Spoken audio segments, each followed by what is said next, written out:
Hey guys, I don't know if anyone is here to watch yet. I'm going to start where we left off yesterday with Flamati's testimony. I cannot find my vape, so I'm freaking out. So I'm going to put this on, and I will be back in a couple minutes. But let's continue with Flamati. So we have two different methods we can do. We have a drill, or power drill. Okay, if I can get them going, hold on.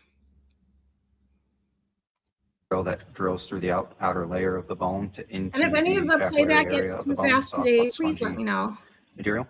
So we drill through that, or we can do it by hand if that fails. And when you come to that epinephrine, what is sort of the purpose of that medication? What are you trying to do with that medication? So that medication will improve. It's a vasoconstrictor.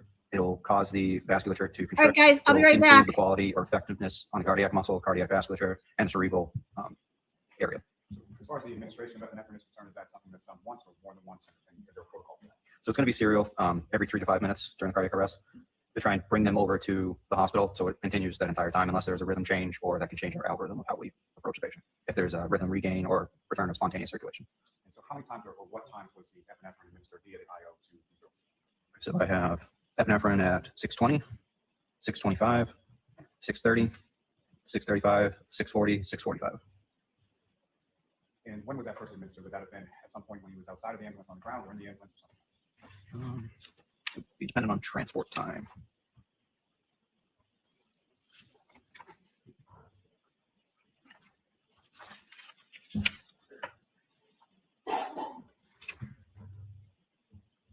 Okay, thankfully that was quick. I found my vape. So first, we're at patient side, 615, transport 627. So best estimation would have been inside the ambulance at that point. I'm sorry to interrupt you before, but after sort of the introduction of If someone can let me know if the volume is okay, After the first round. that would be great. So first round of epinephrine. After that, we would drop in what's called an OPA. That would be to push the tongue out of the way, open up the airway to improve our bag valve mass, so as an open air way to get the oxygen into the lungs. We would begin external warming, stripping the patient, getting the heat turned up in the back of the ambulance. We would then switch over from manual CPR done by hand to a mechanical CPR device to ensure adequate, consistent CPR compressions of the chest. It was a Lucas device. Put that on the patient. And then we continue with another round of epi. Patient's starting to warm up this time, so we would do suction at that point to try and suction fluid out of the airway to improve ventilation efforts. Another round of epi is done. We have another suction, this time through a deep suction via the endotracheal tube. Sorry, at 622, after warming, we intubated the patient. We have a 7.5 tube to pace at 27 centimeters, and then verify through various means, through chest rise, auscultation, waveform, and tidal CO2. So we had complications listed as patient vomiting, aspirating. Suction was then done with a rigid tip suction device. After successful intubation, we then suctioned via French tube through the airway established. Jump back up to 631. Another IO line was established on the opposite tibia on the left side. Malin. And then Thanks for another coming. 3 rounds of epi. And then Is the volume okay? what was the arrival time of the hospital?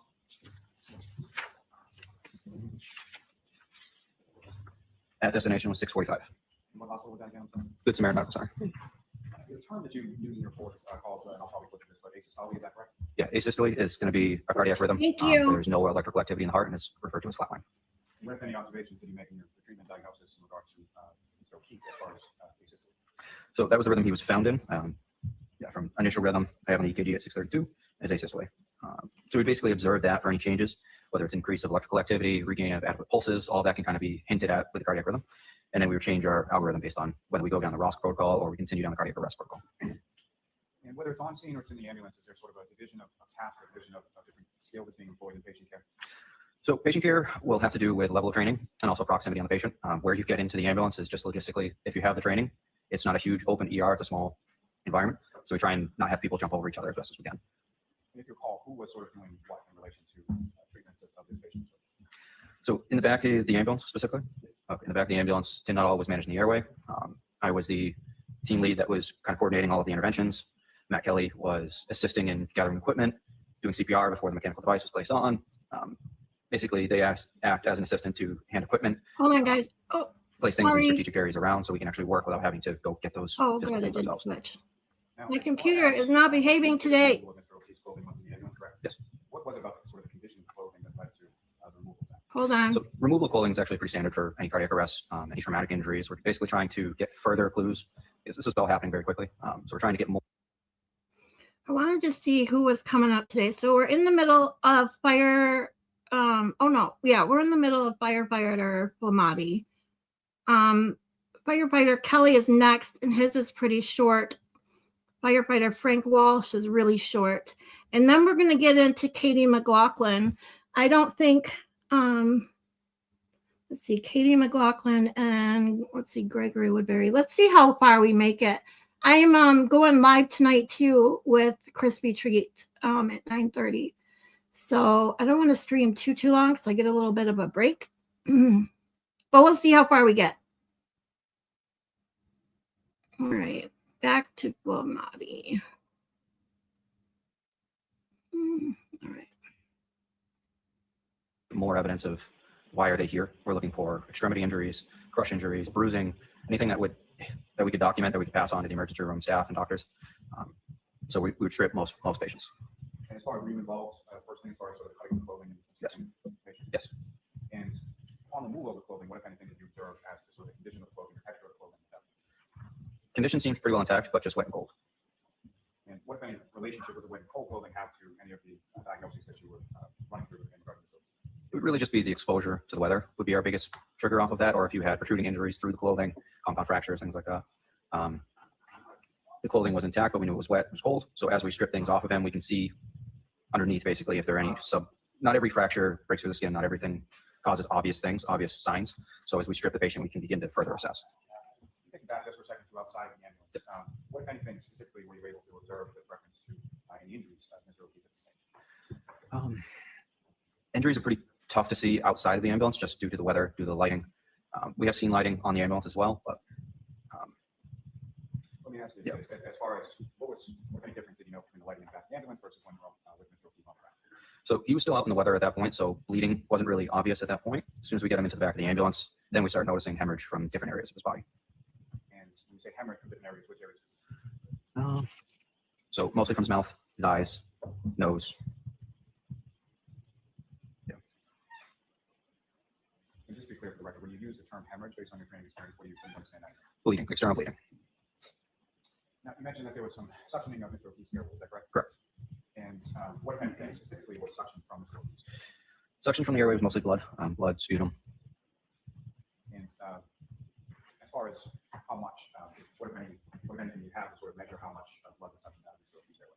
So we have a canister that has marks of milliliters, so we can determine as we're suctioning how much is in that container at different times. And about how much, based on that, was suctioned from Mr. O'Keefe's airway? So the initial suctioning with the rigid tip was about 150 milliliters, and subsequently, so that would have been above the airway in the mouth in that type of area. We established the intubation, and then deep suctioning with that soft tip through the intubation tube would have been another 50 milliliters of fluid. Now, with reference to, you mentioned some observations of Mr. O'Keefe's back, correct? What's that? So you mentioned some observations you made earlier in reference to Mr. O'Keefe's back? Yes. And what were those again? So that would have been redness of the skin and the posterior of the body. What if any significance does that have to do with as far as your observation? So redness from the skin, if it's general across the body, can mean certain things. If it's just a particular area, and due to the fact that it was cold outside, that would have been the initial stages of frostbite or exposure to cold. And as far as the remainder of Mr. O'Keefe's body, what if any other observations did you make, in which areas did you make those observations with regard to the initial stage? So as far as the cold exposure, cold exposure, we're looking at the most exterior parts. Extreme cold exposure can lead to frost nip and frostbite in different areas. The first affected areas are going to be your fingers, your ears, your nose, your toes, that type of. Yeah, and yet he had no frostbite. Pale, stark white. Nothing. Substance, basically, or condition of the skin. And on each of those areas that you guys described? Yes. Now, sort of up in the area of Mr. O'Keefe's head, you mentioned some bleeding from the eyes and the correct? Yes. Mouth. Yes. And beyond that, what if any observations can make of any other sort of injuries to his head or his system? So his eyes were pretty well swollen. We were trying to clear areas of blood to figure out if there were any contusions around the head. I believe there was a contusion on his forehead. That's what's Also had bothered some me markings on from his the extremities. beginning. I'll be honest, that even in the beginning, when they thought hypothermia was part of the cause of death, how is it that you could get hypothermia and not have any sort of signs of frostbite, especially since he was underdressed for being out in that kind of weather? It's crazy to me. And just as far as your understanding based on your training experience, when you use the word contusion, what do you understand? Bruising. And before we get to the extremities, what any observations did you make as far as Mr. O'Keefe's abdomen? Abdomen we noted as significant as distension or swelling of the belly. And what, if any, significance does that have to you in regard to Mr. O'Keefe? It's another of our detailed assessments. We go through the body in a more detailed way to try and find more clues that we can pass on for the assessment. Distension in the belly could be due to trauma or bloating. It could be, those are usually our biggest triggers for distension. Now, you mentioned as far as the extremities are concerned, what, if anything, did you observe as far as injuries to Mr. O'Keefe? So we're looking at, so we had cold, rigid fingers, hands, feet, and we had multiple dry blood lacerations to the right arm. You recall specifically where on Mr. O'Keefe's right arm? Would have been his upper arm. And you mentioned dry, is that correct? Yes. So these were not actively bleeding at the time you observed? No. Now, as far as being dry blood versus actively bleeding, what, if anything, does that indicate to you as far as sort of time? So we had active bleeding from other areas in the body. So the fact that it had already stopped and clotted, I would assume that would have been several hours before the incident that led him to be there, but I would guess earlier in the evening. Now, as far as the history is concerned, your attempts on scene, and then what, if any, attempts were made subsequent? Oh, there's your hair and all that gel. Did you go through another What, if any, can cause container of it? Once we get the patient into the ambulance, there's no Yeah, family, I no need that hair bystanders in the back of the ambulance, so then it's going to be solely based on physical assessment. And within sort of the team of firefighters that you had, who, if anyone, did you direct to try and obtain that information while you went back? So that would have been Katie McLaughlin. And what did you ask Mr. McLaughlin? So Katie was one of our senior paramedics at the time. So we had enough skilled hands working on the patient at that time.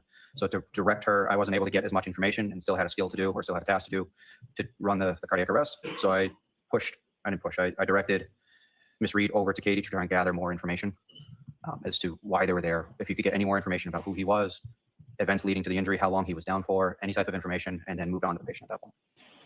And so Firefighter McLaughlin was having this conversation outside of the ambulance, is that correct? That's correct. This is going on while you're inside of the ambulance, actively treating Mr. O'Keefe. It was a very quick process. So I'd start the conversation, Right, man? wasn't productive, wasn't Tell moving you. forward, I swear to moved God, her over to this is what I Firefighter picture. And McLaughlin. I think I said this the other day. I think you were here, but every time I look at his hair, I can just picture him all nervous in the mirror getting ready in the morning. And it's like, oh my God, it's not right. Just digging his fingers in that hair gel container. Like, oh God, I got to get it perfect today. Oh my God. And then realizing, oh shit, it's empty. That's like literally how I picture him trying to do his hair.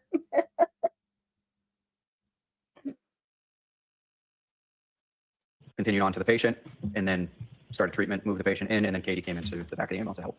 So it was a very quick process. Hey, Sarah. Now, as far as Mr. O'Keefe's eyes were concerned, what, if any, observations? I'm just talking about Lally's hair again. So both eyes were swollen It drives me and nuts. bleeding. What, if any, observations were you able to make? Him and all that gel. I'm sorry, what? Pupils? Pupils. So I've documented as 4 millimeters and non-reactive. What, if any, significance of those observations as far as when 4 millimeters and non-reactive? So we're looking for equality between the two. So signs of bleeding can be demonstrated by unequal pupils, or if they were restricted, could lead us to believe it was Okay, as a I'm result not of an the only opioid one. interaction. But we're looking at whether they react to light as well. If there's brain activity, if You there's know still how something. you know how you do things causing the when body to you're react to a nervous hazard. or like excited about something? You just start getting really into like maybe you're buttoning your shirt right, just making sure it's like it's trying to get wrinkles out or just something. You end up like overdoing something. And that is what I see him doing when he's, trying to get ready for court in the morning. It's just going through a whole thing of hair gel. Some type of pupillary response. So we shine light, there was no response, so it was fixed and at 4 millimeters. Now, at some point, you leave the scene in route to Good Samaritan, is that correct? That's correct. And who is continuing treatment of Mr. O'Keefe in the back of the ambulance during transport? So back in the ambulance and transport would have been Firefighter Kelly, Firefighter Nuttall, and myself. And who, if anyone, was driving the ambulance between Fairview and Good Samaritan? So that'll be determined by. I don't know who he was talking about on So that. that position would then drive. But yeah, I mean, be honest. I said this the other day when I don't even know who was on the stand, but I'm particular. My ex-husband shaved his head bald. My two of my other long-term relationships, one used to shave his head too, and the other one used to use clippers all the way down. He didn't want to raise like it to be slick, but he had very, very, very, very short hair. That is like and it's like if you're going bald and you got the big bald spot, and not to mention when you're putting a sideways mohawk in your hair at his age, which I'm guessing is around 50 somewhere, and all you see is scalp and over gelled hair. And it's like, I agree. If Aiden said that, I would be like, yeah, just shave it. Like, just get rid of it. It would look much better. Same for, I think it would go for both of them though. Shannon Burgess and Lally could both use, the guys that have that huge receding hairline that goes so far back. It's like, why do you even bother? Just get rid of it. I'm all for it. As the detailed person over to the ambulance, that was Firefighter McLaughlin. Now, during the transport from Fairview to Good Samaritan, what, if anything, are you and the other firefighters in the back of the ambulance doing as far as continuing treatment? So we started transport at 6:27. So between 6:27 and Agreed, 6:45, they just look better that way. treatments included epinephrine, I mean, additional I know suctioning, that's managing the my airway, type, in my placing opinion. another intraosseous line, and then 3 additional rounds of I'll admit, only epinephrine. one The out mechanical of CPR is 3 continuing CPR. had And really during the course of the receding transport, hairlines what, if that any, needed to be changes, shaved, to but status as far as cardiac arrest still, like, occurred during the transport? No changes. it's not like it looks, Now, it looks better. You that time shave it it took, down to than get it from Fairview does to Good Samaritan, to is that, try to sort of a typical cover up transport the time? huge receding Not hairline. normally. Due to the weather, it was pretty slow driving. Even though the ambulance is a smaller vehicle than the engine, slow transport compared to normal. And during the course of the transport, what, if any, communication are you having with Good Samaritan in regard to Mr. O'Keefe and his eventual arrival there? Every medical that goes on, we try to give the hospital staff a heads up, basically, of what's coming in. We'll have different alerts that we would give them, whether it's cardiac arrest, a stroke, a STEMI, to have the certain appropriate teams come in and be ready, whether it's a trauma alert. There's different specialties within the hospital that'll treat those different particular cases. So we call them 5 to 10 minutes prior to give that team time to get down into the emergency room to get ready to work. When you arrived at Good Samaritan, who, if anyone, were you met by, and sort of what happened? Sorry if you guys end up hearing my stomach So we're continuing growling. interventions I'm from the hungry. ambulance through the And I didn't have time to make anything to eat.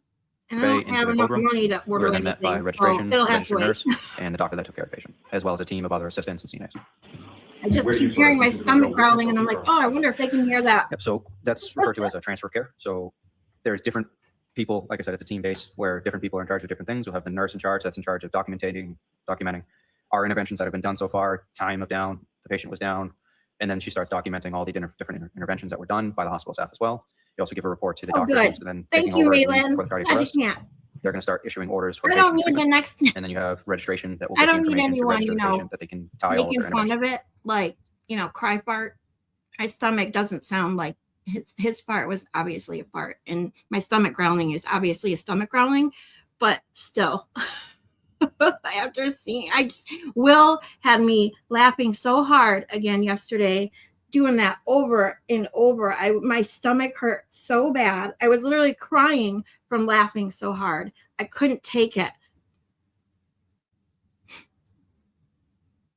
Oh, that's okay. Aw, she said hello. Right, but still. Yeah. I mean that is just so it's so funny. I could not stop laughing yesterday. I mean, like, by the time I was done, my stomach felt like I had done like 300 crunches really, really fast. That sort of process of exchange of information and things of that nature, what, if anything, did you learn in regard to the core body temperature of the patient? So to add that assessment, I believe it was a core body temperature of 80 degrees. What, if any, significance does that have in regard to the typical core body temperature? Typical core body temperature is going to be in the high 90s. Where body temperature being at 80, with a rectal temp or core temp, is going to be extreme hypothermia. You're at Good Samaritan for a certain amount of time, correct, before you clear? And at that point in time, while you were at Good Samaritan, that initial time, what, if anything, did you learn as far as sort of status or what happened? So as we talked about before, with the hypothermia and the extreme cold, they're going to work that for an extended period of time. Most cardiac arrests, I will try and hang out by the patient or in the area. As new staff come through, different things are found. The doctors and nurses might have follow-up questions. So I try to stay available as an asset that they can bounce those questions off, at least for 10 or 15 minutes afterwards, to make sure the whole process is completely transferred from all the interested parties. And during that course of time, what, if anything, did you learn as sort of the eventual status of Mr. O'Keefe? We didn't learn anything while we were at the hospital. We then cleared the hospital, returned back quarters to decon the ambulance and to replenish all the equipment that we had used, get back in service, and move on with the shift. At some point during the course of the shift, did you have occasion to go back to Good Samaritan? Me personally, no. It would have been for an additional medical call if there was any calls for service afterwards. Do you recall whether or not you went back to Good Samaritan for any additional medical calls or anything of that nature? I don't recall. If I could direct your attention to the screen just over there. Ms. Gilman, if I could please have exhibit number 9. And so direct your attention to what's been previously marked as exhibit number 9 up on the screen. Do you recognize what's in that photograph? The house. Is that the house that you responded to? Is that correct? And Ms. Gilman, if I could have exhibit number. Ms. Gilman, if I could have. And exhibit again, number back 15. to the picture Yeah, so that what's that on totally, screen? you know, Recognize what that is? I see blood, snow. doesn't General properly area. show how small that And yard is. lastly, Ms. Gilman, if I could have exhibit number 18. And again, firefighters for money. You recognize what's picked up on screen as exhibit number 18? Yes. Can I approach the witness room? Yes. So, firefighter Flamati, within this photograph up on screen as exhibit 18, do you see the area in which you observed Mr. O'Keefe supine on the ground when you first arrived? Yes. And using that laser pointer, could you direct the jury's attention to where in the photograph you observed Mr. O'Keefe initially arrived? Initially arrived would have been in this area here. Hi, Joy. Yes. Nothing further for this. I'm witness. so glad you All made right, it. cross-examination. Thank you. Thanks for Good morning. coming. Um, Yeah, we're just making fun of Lally's hair and Sort of at the beginning, when No. you first arrived at the Oh, location. we get to watch you indicated AJ that you now. could, in fact, see the Exciting body from part. your perspective, Woo. correct? I can see a body, yes. And I think you indicated the shape of the body. Couldn't tell if it was female or male. Nope. But obviously looked. You like a guys- human figure. Yes. hold Now, on, let drew me your attention pause to the it. left side for a of the second. ambulance as you. I'm going live with Crispy Treat again tonight. Crispy and I are gonna make a Thursday. We're gonna try and make Thursday night like a weekly night with her and me, just going through like weekly drama and you know, fun stuff. My petty screams, if you want to call them that. So thank you. Oh, Joy, you're so sweet. I am so happy to have you all. And Joy, I know I've explained this, and I keep trying to remind myself to explain this every video for people that come afterwards and all the new viewers. Thank you to Broken Baker. I love you, Baker. You are amazing. He got me up to 120. No, I'm sorry. I think I'm at 130 subs now. Thank you to Broken Baker. He is such a sweetheart. I love that man to death. I love watching him. He makes me laugh. And I get to watch true crime. So that's why I love his channel more than anything. And he was so sweet to share my channel. And everybody in the chat, basically, I believe everybody did. So, you know, he posted my link in the chat. He got everyone to subscribe. I was at 63 subscribers, I think, when he posted it. And he's like, let's get her over 100. And before I knew it, I was at 120. And then when I woke up this morning, I was at 130. And I was like, holy crap. And during the stream, I was literally crying like yesterday morning. It was like 4:30 in the morning. He went live and I was awake, of course, because the people that do know my regular job. I work midnights. So on my nights off, I try to stay awake so I don't screw up my sleep schedule. And he went live 4:30 my time. I was like, oh, awesome. And just chatting away. And I come in late, so I'd missed his drama about the bridge comment by the hood booger. And just out of nowhere, he's like, let's make, this happen. And I'm going to start. I don't want to cry again. I cried on stream the other day. I don't want to do that again. But he did. I was literally crying. And I appreciate everybody who subbed up, who comes to watch. I so appreciate it. But my point is to that, and say everybody, I got to remind myself, is that my point in doing this channel, I wanted to start doing videos regarding in psychology, specifically within, it started with the Karen Reed trial because the second Karen Reed trial, I did not watch the first, hence me going back and watching the first. But I was working on a video regarding group thinking, specifically in the anti-Karen Reed groups who see and believe things that defy common sense, defy what they see with their own eyes. And I realized I couldn't truly process all of it unless I went back to the beginning, which led me to this. I figured, why watch a troll trial by myself when I could start my channel, see if a couple people wanted to join me. And here we are. So I appreciate you all for coming. Yes, I do. Yeah, Crispy is funny. Her and I, we are a lot alike. We're both talkers. We both, the first time we ever chatted on the phone, it was on voice chat and Discord. We were on there for hours. The two of us just had an amazing conversation. It had been one, I hadn't had a conversation like that in a long time. And it was one of those things where, when you just kind of mesh when you're talking to somebody, and it just worked out that way. So we're going to try and do this every week. Her schedule is a little bit more like chaotic than mine. So right now we're talking Thursday nights, but it may change. But as of right now, we're going tonight. We went last week Thursday night. We're going to try this week tonight at 9:30, and then we'll go from there. So, but thank you guys. I hope to see you guys tonight too. It'll be a little bit more fun than, you know, just making fun of Lally, but it is what it is. Yes, we love Broken Baker. You have no idea. I sent him a message immediately on Discord telling him how grateful I was, that I couldn't express my gratitude enough. It is very hard to start out your channel. It is not easy, and it is very, very expensive. I did not realize how expensive it would be just to edit some videos and to stream. I mean, StreamYard alone costs $80-some a month. And then you have any sort of program that you want to edit or do pictures, videos, whatever you want to do, then you have to pay for that program. And then you have the YouTube Premium. And then, I mean, it just adds up. Just to stream, even just to stream, you're talking $100. And then if you want to edit videos and do fun things, you're talking another $20, $30, $40. So, you know, until you get monetized at least a little bit, you know, I mean, it's very expensive. So that's why I'm not monetized. It'll probably take me quite a while to get monetized. For anybody who, you know, has a couple extra dollars and wants to help me pay for my StreamYard, I'm all for it. I do have a little PayPal QR code up in the left-hand corner. I do appreciate any dollar, because, you know, when you're forking out this kind of money, and yes, it's my decision, and if no one does, I'm totally fine with that too. I wanted to do this. It was my choice. But, you know, it costs a lot of money. And I don't think a lot of people realize how much it does cost. So that's my rant for the day.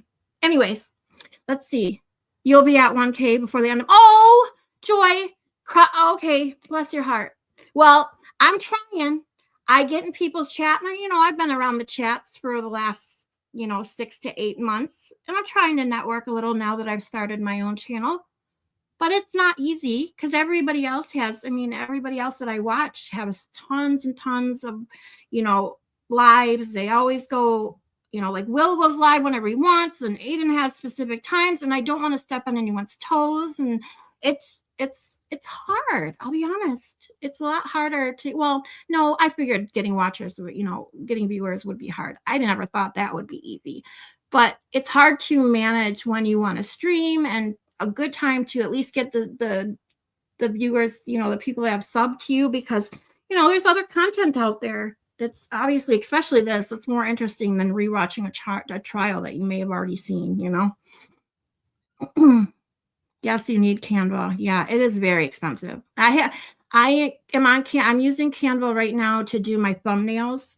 And I was on my 2-week free trial until yesterday. That's why I can't even order DoorDash today, because I'm broke. I paid for Canva yesterday. I had to pay for my YouTube Premium yesterday. Like, everything was due yesterday. So yeah, it's not cheap. Oh, you're so, thank you. Thank you, Joy. You have no idea how much these comments mean to me. You know, I'm new to this, and I work from home, my regular job, and sometimes at the hospital. I can't work over 36 hours a week because of my health condition. And I was trying to figure out something I wanted to do. And 6 months ago, I came up with this idea, and I talked about this before. But Joy, I don't think you know, the reason I actually started my channel when I did was I was watching Melanie Little, and she was doing her badass affirmations of the day. And you can go, I have to find it. I'll have to find it, and I can show you guys. But it's just awesome, because her affirmation for that day was something like, basically like, stop putting off what you want to do it today, because what's the worst thing you can do is fail. And I literally went live that like 2 days later, and I posted in her in her comment section on that video, and I said, I just wanted to thank you so much, Melanie, for doing your badass affirmations. The one you gave today helped me start something I've been wanting to do for like 6 months, and that's what I did. So here I am. So hopefully we're going to cross my fingers that it works out as much as I'd like it to. Okay, you got it. I'll put my email in the chat, Joy. Okay, hold on.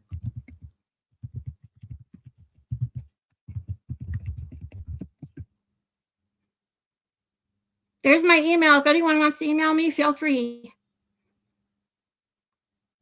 Aw, you're so sweet, Sarah. Thank you, guys. You guys are making my heart like, oh my God, thank you. I appreciate it so much. You have no idea. Oh, we adore her in chat. We are fortunate to have a great chat. Oh, yes. Oh, you guys are going to make me cry. Oh. And yeah, I did end up crying on stream this week. I cried on Tuesday when I was talking about my mom. I can't go in and talk about it right now because I will just start bawling again. My mom is the one subject I can't hold it back for. So, but if you want to hear some history about my mom and some things, go back and watch Tuesday's stream. You can hear how vulnerable I get. Oh yeah, that's chat. Yep. I love Rat House Media. They are my people. Man, like that chat and Baker's chat. They're just my two favorites. 100%. All right. That's enough about me. That's You're approaching, correct? Yes. The You're rest sitting is on the so right side, much. which means you're sort of the furthest away from that figure from the perspective of the ambulance. And the ambulance, yes. And you had no problem making out that And figure in the our snow. beloved Figure in the snow. We had a good distance between the ambulance and the engine, so yes. Okay. And you indicated that the figure in the snow was on top of the snow, if you will, with some snow accumulating up the body of the individual. Yes. But he was not covered in snow. No. It wasn't like a mound of snow over this figure. There were mounds of snow in the area, but not over the patient. Due to the wind, there were snow drifts in the area. And his clothes were dark as compared to the white snow. Yes. I want to ask you a couple of quick questions about some of the last conversation you had with Mr. Lally about the injuries. You did note that Mr. O'Keefe had a laceration over his right eye, correct?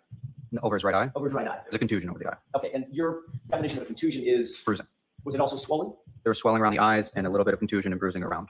Did you see an actively bleeding laceration over his right eye? I don't recall. You don't remember that? What about his left eye? Both eyes were pretty well swollen shut. What about not from the nostrils, but on the skin on the nose? Did you note a laceration or multiple lacerations on the nose? So due to the bleeding that was coming from the orifices, trying to clean the area and find exactly where it's from is sometimes difficult. So we can just say it was bleeding in that area. Okay, so you can't find, as you sit here, you don't remember if it was bleeding from the nostril or from a laceration on the nose. I believe it was the nostrils. Okay. Are you saying that there was no laceration on the skin of the nose, or you just don't recall it? On the top of the nose, no, I don't know. I'm sorry. On the top of the nose, I don't recall. You don't recall. Okay. With regard to his abdomen, you indicated that it was distended. Yes. The medical term for swollen. Yep. You said that could be from trauma or it could be just bloating, correct? Correct. Did you notice any contusions on his abdomen? No. Any skin that was abraded? No. Cut? No. So there's no bruising, no contusion, but there was a distension, correct? Yes. So there was no visible trauma to the abdomen. Visible trauma doesn't really matter to internal trauma. It's not always indicative one way or the other. So my question was, did you see any visible trauma on his abdomen? No. But you did note that it was bloated. That it was descended. Okay. I want to talk to you for a second about, if I could shift gears, about the conversation that you indicated to Mr. Lally that you had with Ms. Reed. You were also asked about that conversation at the grand jury when you testified, correct? Correct. You testified that as the lead paramedic, you were specifically trying to get as much information from my client, Ms. Reed, as you possibly could concerning the victim and how the victim ended up being there, correct? Correct. You indicated, in no particular order, that you asked questions like, how do you know him, correct? Correct. How did he get here? Correct. What happened? Correct. Is there any additional information you can give me about what happened to this person? Correct. Okay, so that was a conversation that you were personally engaged in with my client in order to gather as much data, if you will, about what you were dealing with, correct? Correct. But your focus was, when you first arrived, your focus is, I need to attend to the patient, correct? Correct. Like, conversations notwithstanding, I need to deal with what's in front of me, which is an unconscious man in the snow. Correct. Dressed inappropriately. Correct. And possibly freezing to death. Correct. But you did say that you had enough of a conversation with Ms. Reed that she answered you and said something to the effect of, I hit him, oh my God, I hit him. Correct. So then you followed up on that conversation, correct? As much as I could, yes. As a matter of fact, you said that you asked her additional elaborating questions. Correct. Well, did you hit him in the face? Or did you kick him? Or did you hit him with your hand? Okay. So that's a conversation that you're having with Ms. Reed face to face. Right. You're talking to her, you're looking her in the eyes, she's looking you in the eyes, you're standing still, and you're attempting as best you can to converse with this woman so that you can gather as much information as you possibly can as you attend to the victim. Correct. You indicated that that conversation lasted long enough that the conversation was frustrated by the fact that you weren't getting information that was helpful to you. So you turned that conversation over to Katie McLaughlin. Objection? Sustained. Ask it a different way. Sure. Okay, Did you Joy. have, See you when you was get your back. conversation in some way in your mind, and when I use the word frustrated, I mean, it was just, you weren't getting the information that you were seeking, correct? It wasn't productive. Okay, better way to put it, I'll use your word. That conversation was unproductive enough that you then moved the conversation over to Ms. McLaughlin, correct? Correct. Firefighter McLaughlin. And once Firefighter McLaughlin engaged Ms. Reed, you then began to attend to the patient again. So the patient was already being treated by the other personnel on scene. Okay. I started the conversation, realized it wasn't going anywhere. I had other responsibilities. So regardless of how they ended there, they still needed treatment Of and course. transport. So that began my priority and moved her over to try and get as much information while treatment was being done. What part of the treatment were you responsible for? All of it. Sorry, that's a great answer to a very vague question. What physically were you doing with Mr. O'Keefe? In which particular moment? When you first arrived and attended to him and physically touched him? In other words, were you the airway person? Were you the cardiac person? Were you doing chest compressions? Were you squeezing the bag? I would have been doing chest compressions initially until I could delegate that task to somebody else. Okay. And chest compressions, I'm going to butcher this because I've never Okay. been trained other than my little toddler. They look a little like what I'm doing now, correct? Correct. And I indicated palm over one palm over my hand, arms extended, and you can see my shoulders moving up and down in a rhythmic fashion, correct? So if I didn't get an answer, correct? Yes. always. What were you wearing? What was I wearing? My uniform. Didn't expect that one, did you? That was a different one. Heavy winter coat. Okay. Uniform. Do paramedics wear sometimes bright yellow? I'm for safety? wondering Yes. where Were you wearing a Alan bright yellow, heavy Jackson's winter coat? going with I don't this. recall. I have a few different coats. Got it. Do you remember what Miss McLaughlin was wearing? I don't. Okay.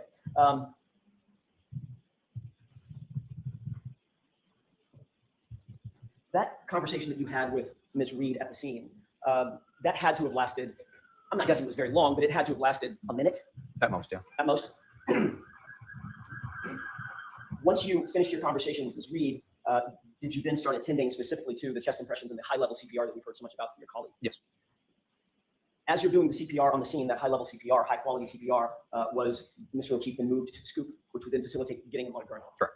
That gurney was then moved between a couple of patrol cars, cruisers, and into the ambulance, correct? Correct. Once you were in the ambulance, the first priority is to get this person warm. Is that right? First priority is always going to be CPR.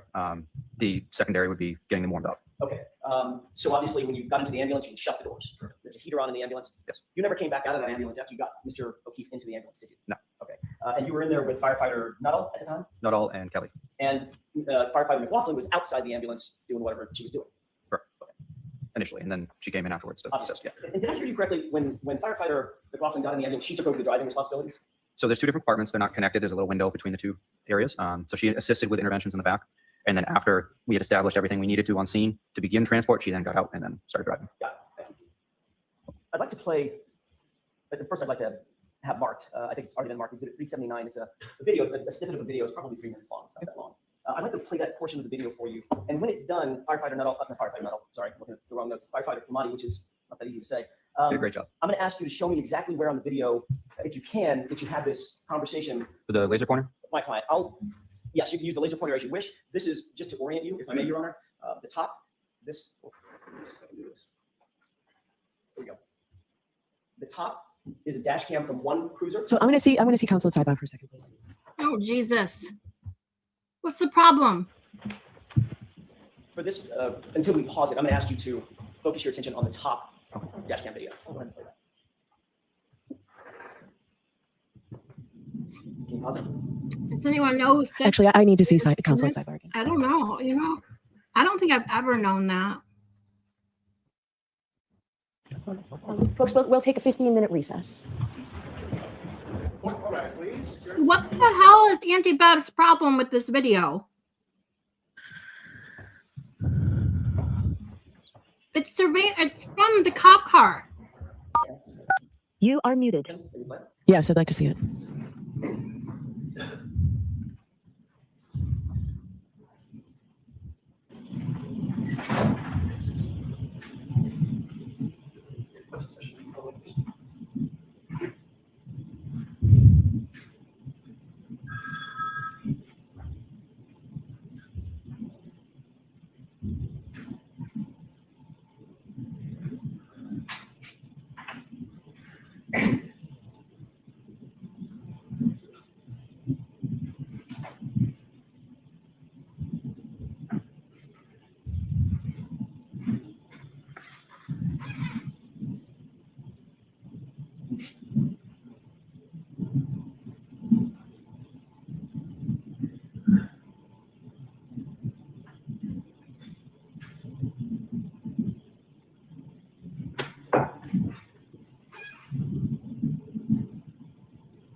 the extent of approximately the extent of the length of the video, the clip that I was going to play. Okay. All right. So we'll take a 10-minute recess. Thank you. Okay. Thank you, Your Honor. Firefighter from Flamati, I want to draw your attention to the top video, and I may pause it and ask you a couple of questions. Pause. Did you see a person run into the screen? Yes. Run into the frame rather from screen left? Yes. Who's that? I don't recall. Okay. Let's go ahead and play it. And pause. I want to draw your attention to the left side of the top video. Did you see somebody wearing a bright yellow jacket? If you could rewind it, I'd look at that Why don't area. I play it forward Okay. and see if you see that?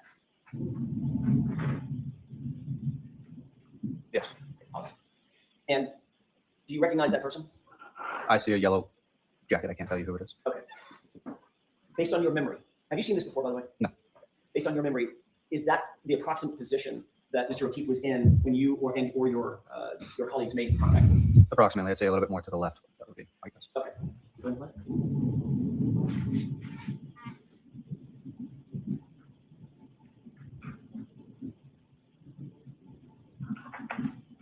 Pause. You see the person enter from screen left into the frame. It looks like a different person, yes.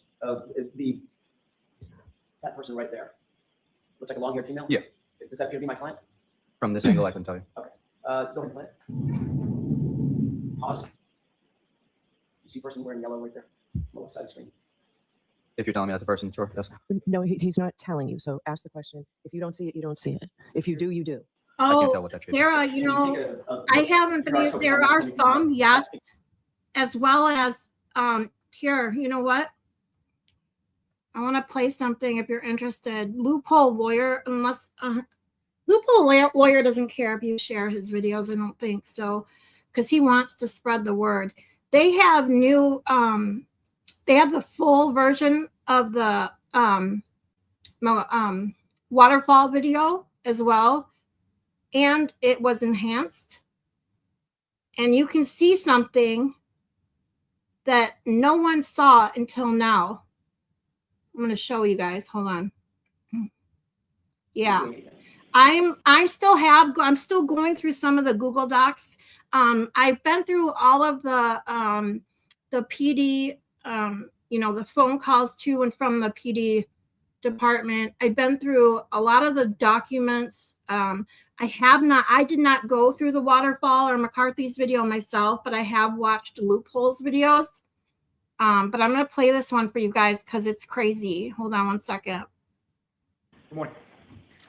So as Ron was telling you, this is one of the two opportunities that I Me and my slow ass computer.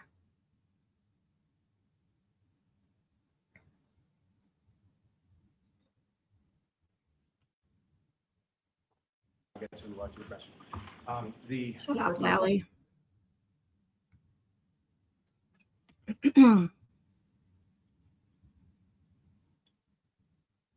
Actually, you know what? I'm going to do this instead. I'll make it easier on me. Hold on 1 second, guys.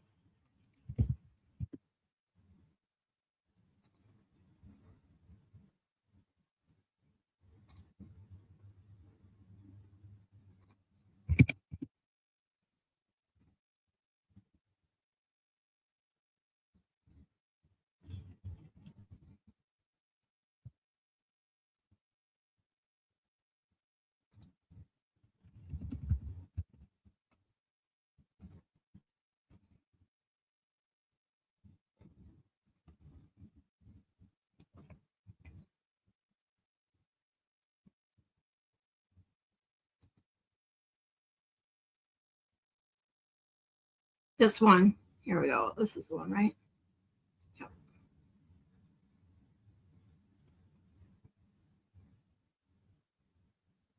The 11:31 text message, well, was followed by Karen Reed literally flirting, touching, and laughing with Yeah. Brian Higgins. We Well, have that right. amazing new Watch. footage from the waterfall. I'm going to go straight to where this part is, so I don't just play his whole video because it's not really fair. But I want you to see this. So after all that time, Well, I'm standing right here. You're gonna talk to he Brian goes Albert? through the video and shows how many times Higgins checks his phone, which is like 10 times literally after he sends that well text. And everybody, we all thought she ignored him, but watch. Hello, I'm right here.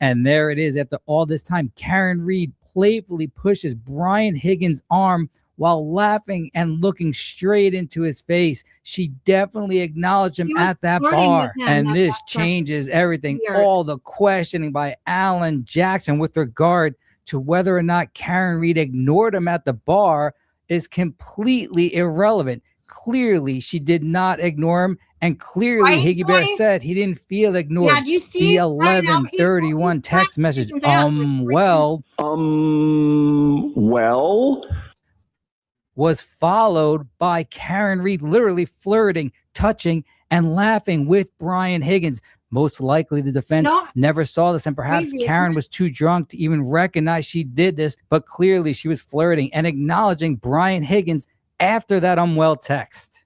well, well, she didn't respond. Yeah, Oh, it is. yes, she did. And now our hypothesis must change. Now that we know for certain Brian Higgins was not ignored at that bar by Karen Reed, there is real question as to how and why Brian Higgins snapped and eventually turned his anger towards John O'Keefe, or perhaps he was defending himself at that very point when those two met at 34 Fairview on that fateful morning. But no matter what, we will never, ever stop producing these videos until the real killer, Brian Higgins. is brought to justice. I always wondered, I'll be honest, oops, hold on, sorry guys, I clicked the wrong button.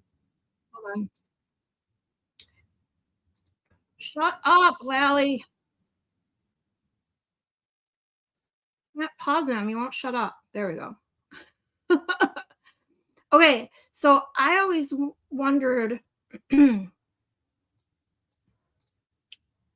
sorry, I get distracted by myself. Oh my God. I always wondered why I felt the same. I agreed with Samantha Beningo that during Higgins' testimony, that's pretty much, and I haven't seen all of his testimony either, but that's probably the most testimony I've seen from the first trial was Higgins' testimony. And I always felt like he was telling the truth. I never seemed to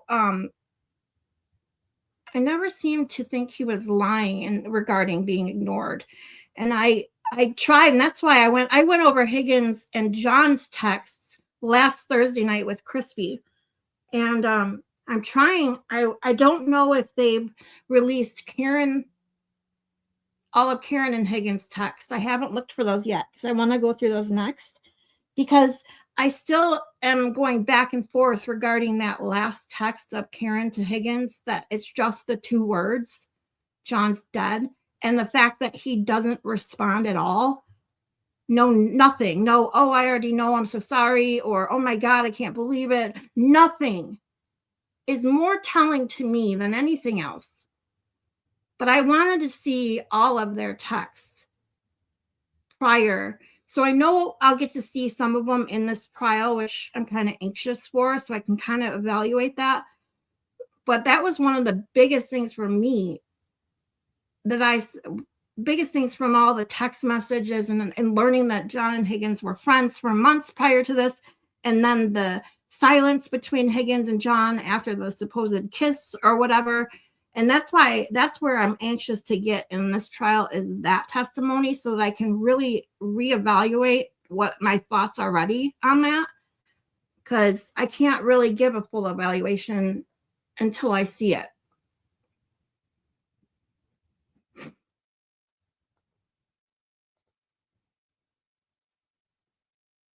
Yeah, you guys didn't see it either. Yeah, it's crazy. That's why him and Corey Hopkins are doing this. They did this Google Drive so that anyone can have access to it, review all the, because there's so much. Oh my God, there's so much in there. It's hard to go through it all. But there's going to be stuff that people find like that no one has seen before for some reason.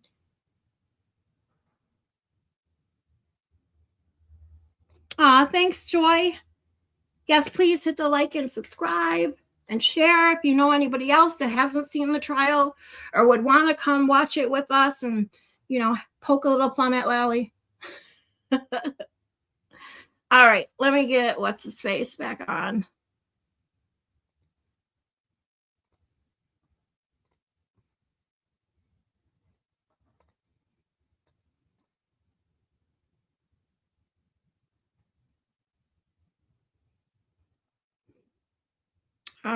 Because after Flamati's done, we're almost done with Flamati. We're going to go to Firefighter Kelly, who isn't that long, and Walsh, who isn't that long. And then we're going to get to Katie McLaughlin, which is probably the only firefighter that testimony I'm anxious to hear.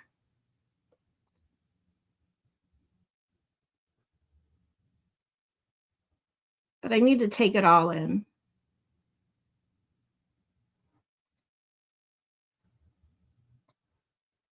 All right, here we go.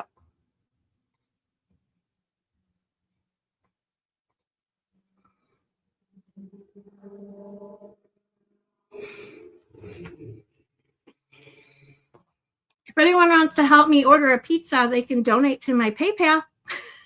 Just kidding. I'm so hungry. I should have ate. I'm so dumb. I should have made time for myself. I made myself a cup of tea though. That's like all I had time for. All right, firefighter Flamati, let's go. If you're telling me that's a person, sure, yes. No, he's not telling you. So ask the question. If you don't see it, you don't see it. If you do, you do. I can't tell what that Oh, is. geez. Can you take a Thank you, look, Bev. keep your eyes focused on that and tell me if you see that figure doing anything? Oh, see, I don't know that. Recognize that figure now. I I don't can't know, recognize the Sarah. figure, but it looks like an up and down rhythmic motion that indicates CPR. Would that Does anyone else know? I couldn't tell you. Is the time accurate? Or 6:13? I'm just asking you which I one always recognize on the video. wondered why I they couldn't tell you if that was needed up Is there somebody else doing CPR? like I always wondered in the search, for them, to download her phones. I assumed that was just for other phones, but I still don't know the extent of which phones they were talking about. I've been meaning to look into that because I would assume for this trial, for both trials, they would have already had her regular phone extraction. So I don't know why they would have. I assumed for Aiden, for these stupid witness intimidation charges, they only wanted the phone she had, during the trial. So I don't know if they have her full extraction from before, this incident or whatever. Or lost her location data. I don't know. I'm going to have to look into that. I just wrote it down, so I'll find out for you, Sarah.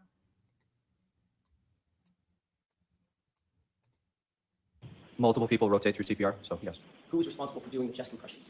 Whoever's closest to that area, we're all trained for that skill. Okay, I'm asking in this particular case. Yes. I know everybody's trained. Did you testify earlier that you were the one doing the chest compressions? I said I was one of them. Yes. Okay. Does that appear to be you doing the chest compressions? It could be, I'm not sure. Okay, let's go to play. Okay, stop it. Do you see the person basically in the middle of the screen there? Yes. Does that appear to be my client? Can you tell? I can tell. We're gonna play.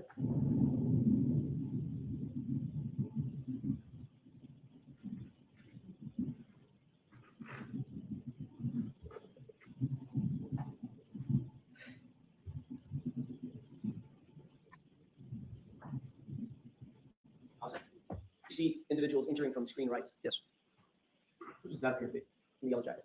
That build would have been probably, it could have been Firefighter Kelly or it could have been McLaughlin. Okay, and who's the person trailing the gurney? Right. I can't tell. Okay, let's turn play. How's that? The person in the hood just obscured that figure. Did you see that figure standing on the other side of the person's hood? No. Okay, go play.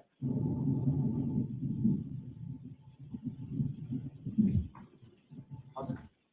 The activity that's going on just to the sort of left side of the SUV in the frame, Can you describe for the jurors what that activity is? So that would be lowering the stretcher to get ready to load the patient on. Now let's pause it. Now, this person now appears to be facing the camera. Do you now recognize that person? I don't. Go ahead.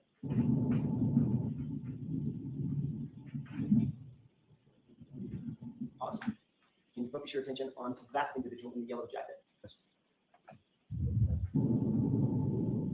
What does that person seem to be doing? CPR. Which part of CPR? Chest compressions. Sorry, I didn't mean to talk over It's okay. Chest compressions. I want to make sure that Nancy can get down what we're both saying. So which part of the CPR? Chest compressions. Thank you. Is that you? I don't know. Okay. At this point, you have no idea whether or not, you don't remember whether you were the one doing chest compressions when he was moved from the ground to the gurney? I don't recall. But you did earlier testify you were doing chest compressions. I did at some point during this call, yes. Okay. In the entire length of this video, did you see anybody else trade off from that person doing chest compressions from the time the person was on the ground to the gurney? Was that the same person? It could be the same person. I'm not sure. Would you say that's probably you? Objection, Your Honor. Sustained. Okay, go ahead. Jurors I'm disregard. still wondering. So yeah, for sure. I'm still wondering where Alan Jackson is going with this. I don't think I've seen any of Lamati's testimony before now. Maybe like very, very tiny clip. Firefighter in the middle. Do you see that person? Yes. Who's that? Objection, may we? The objection sustained. I'll see counsel at sidebar. Oh, of course. Should have seen that coming. May I interrupt? Yes. Take a look at the person or the yellow in the middle of the screen. Do you recognize that? As a fire jacket and build, I would guess it was either firefighter Kelly or. So we don't want you to guess. My best estimation would be firefighter Block. Firefighter McLaughlin? Yes. Okay, let's go to the pause. Recognize the person in the yellow jacket to the right of who you just described as firefighter McLaughlin? No. What is that person doing up here on the camera? My guess would be, I'm sorry, guess, Not even an estimate. Do you know? I don't know. Next question. Go ahead and play. Okay. Pause. At that point, did you join your colleagues in? I don't think Bob was allowing the bottom half of the Based on video, that, bottom half of the top video, and they were only allowed to play it once. and who's Oh, that's right. You know what? When I say lead, I mean. I did leading the gurney on the front side. see that sidebar I'm not sure. Okay, one of your colleagues. talking about only being able to play this video once. That's why when he asked if you could rewind it, he said, no, let's play it forward and see if you. But I don't know where he's going with making somebody watch this video. Like, I don't know what he's trying to get out of it. So I'm kind of confused. No, I think you're right, Sarah. I think it was this one. And that was discussed at the sidebar when they were doing this video. That's why in earlier when firefighter Lamati said, can you rewind it? I didn't really see. And Alan Jackson said, no, let me play it forward and see if you can see it back. I'm going to ask you to look up to the top video. Do you see what appears to be a person wearing yellow to the right? Yes. Recognize who that is? No.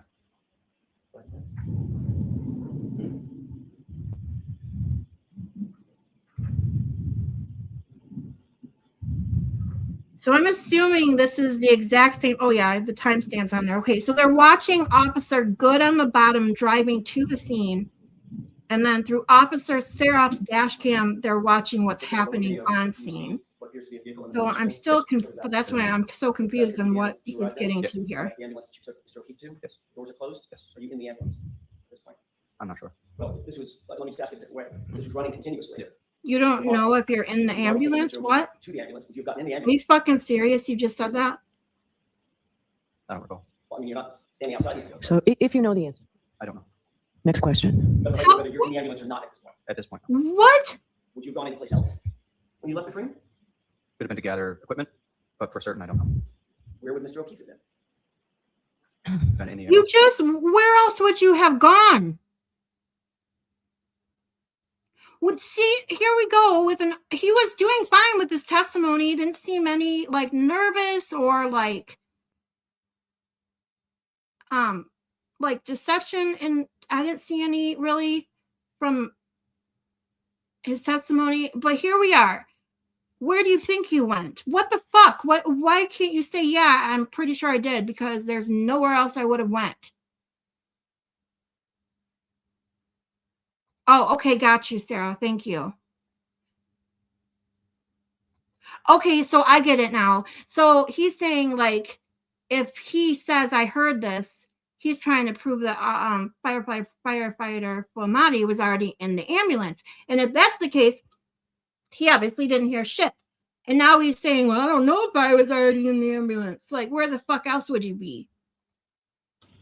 Again, don't know for certain. Could have been or was in the ambulance. At this time, I don't know. Okay. Let's go to the line. Stop. Okay. Taking a look at both screens, you see the group of people, including the individual with the yellow jacket at the bottom screen? Yes. That appear to be the same from a different angle, same group of people, including the person with the yellow jacket on the top screen? Yes. Who was the person that was directed to get the medical history from my client? McLaughlin. You believe that's Ms. McLaughlin? No. You don't think that's her? I'd have to rewind to know where she went. Well, let me ask you a couple other questions. In the bottom screen, you see a police officer? Yes. You see a woman with long hair standing next to a police officer? That appeared to be my client? Yes. There's an individual with a fire jacket on, right? Yes. And she was, Ms. McLaughlin was directed to get medical history and interview my client, correct? Yes. That appear to be what she's doing right there? Objection, Your Honor. Sustained. At this point, where do you believe you were now? I don't remember. Think you might have been in the ambulance? I don't remember. You testified earlier, and this has been a Seriously? continuously Oh running my video at the God. top. You testified earlier that when you left the screen with that gurney, you got in the ambulance, correct? We had it that way, yes. So firefighter Flamati, it's not a trick question. Where did you go when you left the screen? It would have been to either gather equipment or put the patient in the ambulance. Okay? Look, When did where the- would what equipment did be you over get? by the It would have ambulance? been anything that No, was it left would by be patient's side, over whether it was by a first in bag, airway bag, John. any other equipment, basically. You were doing chest compressions. I didn't state that. You didn't say that? I said I did chest compressions at some point. I didn't say I did them continuously throughout the call. So you just put John O'Keefe in the back of the ambulance and went to look for some equipment? Not what I said. So chest compressions were done continually throughout, whether they were done by me or by another provider. I can't tell you specifically. So when you left the screen and John O'Keefe is on the gurney, you're engaged in vital, life-saving, Yeah. a vital life-saving endeavor, correct? Yes. That had to have been your focus, correct? That was at the time. Yes. And you wanted to get him out of the cold, the weather, Yes. And because it was inclement, it was I'm freezing gonna out, say correct? right now, Yes. So you wanted to put him in the ambulance. chest compressions are very, very, very tiring. I have done them before. I worked in a hospital. They are very tiring. So you normally switch out every couple minutes. But sometimes there aren't enough people right next to you or near you, so you have to go until someone can replace you. But on a scene like that, I can't really give an opinion. I've never been an EMT or a firefighter going on scene, but I would assume that if you're already in the middle of chest compressions while they're trying to load him onto the gurney and get him into the ambulance, that's not going to be the time you switch out. You're going to do it either before you start loading him or after he gets in the ambulance. Just my opinion, but that would seem like the most beneficial way to switch off.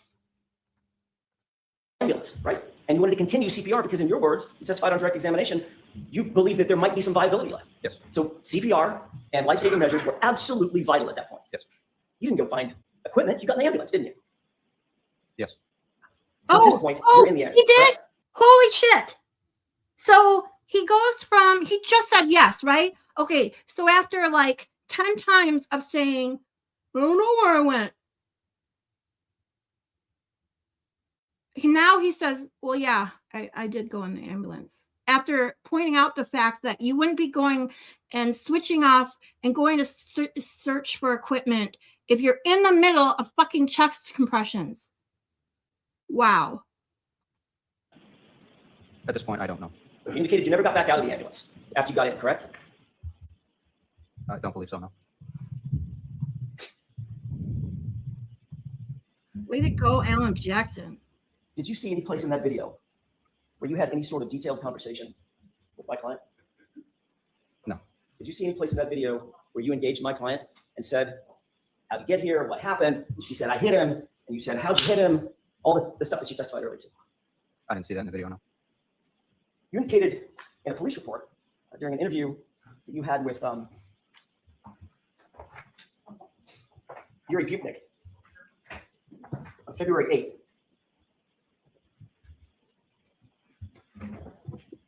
That my client said, I hit him, correct? Correct. You remember having that conversation with Sergeant Butnik?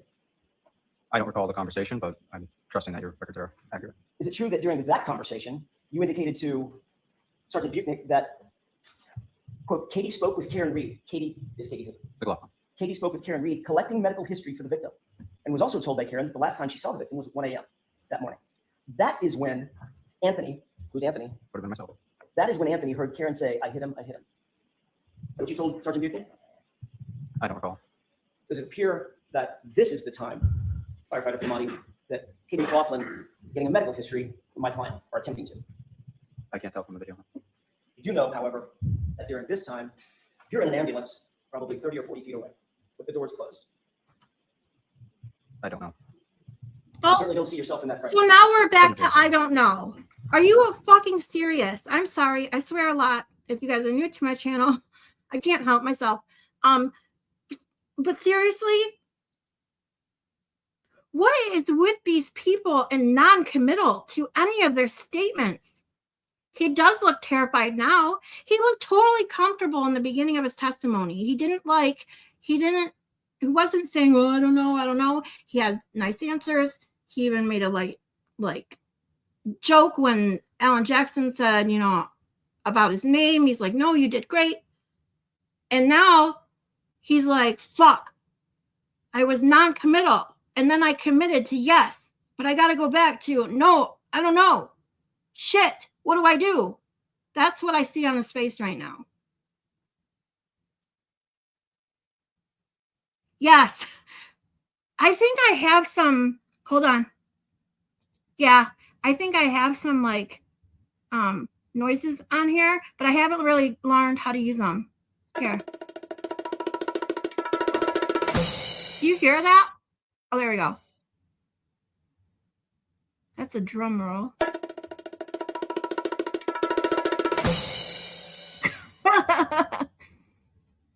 Oh, I got a gong. Can you hear that? I gotta learn how to use those.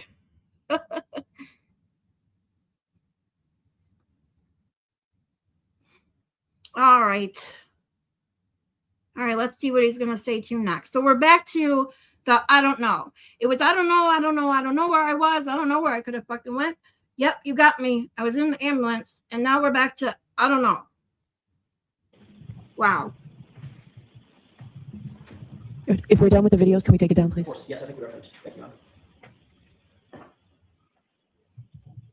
Why is You she were the so worried lead about the video being taken down? Firefighter on Right that away. scene that night, correct? Lead paramedic. Lead paramedic, thank you. You understood, obviously, the gravity of hearing a statement like, I hit him, some sort of an explanation about what may have happened to the victim, correct? Correct. So that statement could potentially have direct relationship or a direct relational impact on how life-saving measures are done by the medical personnel that you turned the victim over to. Correct. You testified at the grand jury that you wanted, once you got to the hospital, you wanted to be as quote-unquote helpful as possible when you handed over the patient, correct? Correct.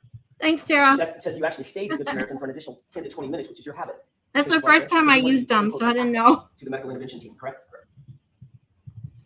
That team includes the doctors and nurses that were trying to provide life-saving services to you. Correct. But you never relayed to a single doctor or a single nurse a single word about a woman who said, I hit him, did you? Of course not. So documentation for us ends at transfer of patient care. As far as my memory, I do remember relaying that. Oh, information to instead the of just doctor. saying no, You do. you got to give a reason. Have you ever Of testified course about you that? do. Ever previous to this? Never been asked about that Oh, nobody ever asked you, so you didn't tell anybody. in the court setting. Oh my God. Okay, I'm sorry. Since when do firefighters need to be asked about important information like somebody admitting they hit them? Are you kidding me? If he actually heard that, that would have been repeated to every single firefighter, nurse, doctor, anybody he came in contact transporting that, because they would have said, I think he got hit by a car. This so-and-so said I hit him. I mean, this would have been vital information to give to the nurses and doctors for life-saving measures if he really heard that. Bullshit. I don't think he heard anything of the sort. I call BS. I need a BS button, Sarah. So while I asked you a bunch of questions, during the course of that conversation that was on your oath, did you ever disclose that you told the doctors and the nurses that you heard a woman say, I hit him? I recall telling the doctors and nurses that there's a question of that the patient was hit by a vehicle or we don't know, is what I directly said to the doctors and nurses. You directly told the doctors and nurses that there was a question about whether or not he was hit by a vehicle, right? Yes. Have you ever said that in any context, either to the police or in a grand jury before today? I don't recall. You were asked a bunch of questions yesterday, the day before yesterday, and this morning by Mr. Lally. Yes. Did you say it on your direct examination? I wasn't asked that question. So since Mr. Lally didn't ask you, you just left it out, that you told the doctors, the medical professionals, that in fact, you described that this patient was likely hit by a car. Objection, Your Honor. Sustained. You wrote a report as well, correct? Yes. Alan Jackson is a master. I see where he's going. I didn't see where he's going, but I get it About your now. observations, your experiences with this patient, correct? Correct. Your job as a lead paramedic is to be as detailed as possible, correct? You want to provide and impart the most detail you possibly can about an incident to assist in medical intervention, correct? Thank you. See, I just said Look that. at page 3 of 5 of your report. Yes. You see that narrative area? I do. Can you point to that portion of your report where you indicate that my client said the words, "I hit him"? It doesn't say that. Can you point to the report, the portion of your report where you indicate that you told the doctors and nurses that she said, "I hit him"? It doesn't say that. Can you point to that portion of your report where you indicate that your concern for the patient was that he had been hit by a car? It doesn't say that. Exactly. Because you didn't hear that. You indicated on direct examination that you were quote unquote looking for anything that we could pass on to the emergency room that would assist. Yes. I think it might have been assistance to the emergency room personnel to indicate that you believe this person had been hit by a car. Objection. Sustained. Do you believe that that would have been an important piece of information to pass on to the emergency room assistants? Objection. I'll let him have that. I hate when her response is, I'll let him have that, as if she's doing the defense a favor. Oh yeah, oh thank you. Yeah, I just saw them. Sorry, I was looking at the YouTube screen instead of the StreamYard screen.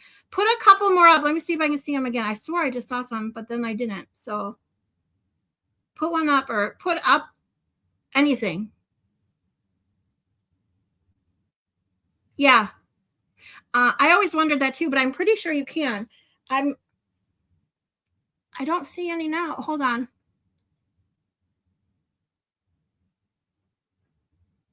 I'll keep an eye out. If you hear me, throw some up there.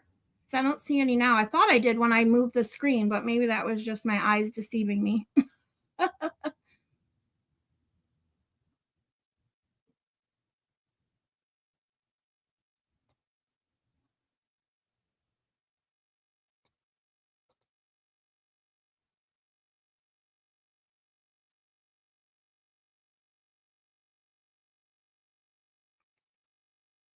I don't see any, so maybe not. Maybe I was just thinking they were there, and when I moved my other screen away, I thought I saw some. So I'll keep an eye out. Correct. It's not in the reports, no. You didn't tell that to the police when you were interviewed 8 days later. I was not asked about how or what I was. My question is, did you tell the police 8 days later, or 9 days later when you were interviewed? And you didn't tell the grand jury that, correct? No. And you didn't mention that on direct examination in front of these jurors, did you? No. Anyone else? Yes. That's all I have to know. Okay, Mr. Lally?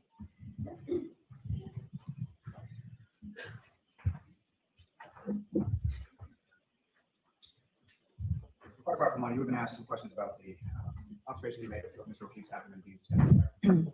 And Oh my God, you're sideways. Mohawk Valley. Just shave your head, dude. now, the conversation that you were talking about, which the defendant indicated to you repeatedly that she hit or I can't stand looking at it. All I want to do is like give him some dry shampoo or something to get all that sticky shit out of there. Turning back to sort of when you're coming to the scene and arriving at the scene, you've got a call or dispatch in regard to an unresponsive male incident, correct? So you know that going there, correct? And where you sort of bring the ambulance to a stop, there are other vehicles already in that area where Mr. O'Keefe is, correct? And it's from that vantage point that you're able to then see Mr. O'Keefe's body off the side of the road about 10 feet or so into the wall. Correct. Now, when it comes to chest compressions, your department, any department, as far as sort of the medical field that you're in, is there any sort of policy or protocol for how long one person should be doing those at that time? So recommendation is always 2 minutes, but it's usually based on the fatigue of See? the provider. I just said But 2 really, the most minutes. important thing is just quality of CPR and just making sure that they have the best CPR throughout, regardless of fatigue. It's not recommended that one person do continuous chest compressions for 15 or 20 minutes, correct? It's actually recommended not. Yeah, So exactly. that would be sort of, when you have that many sort of assets with you on scene. But it's also important to not switch off in a critical time period. Like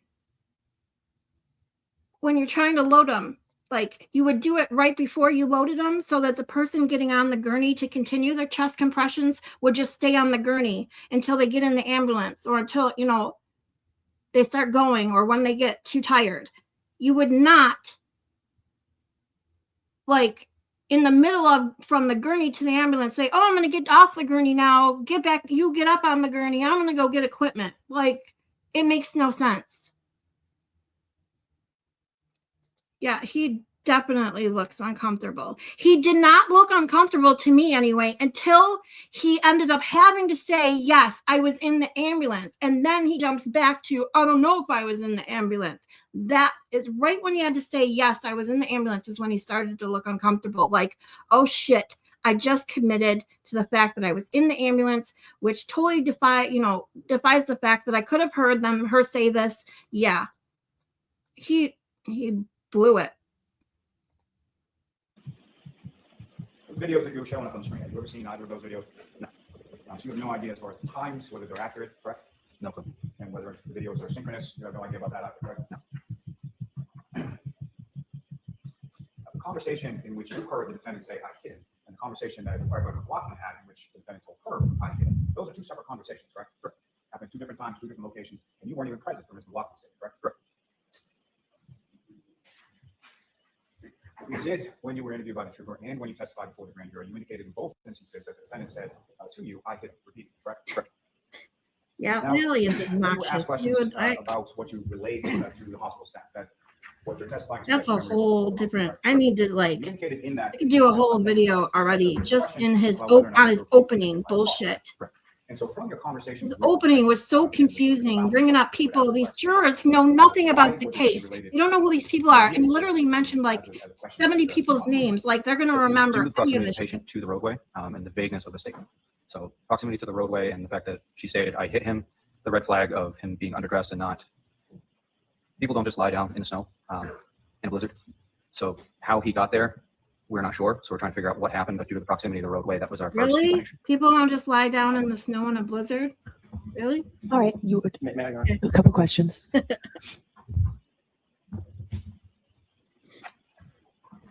You indicated that it's not recommended that someone do chest compressions for 15 or 20 minutes. Correct.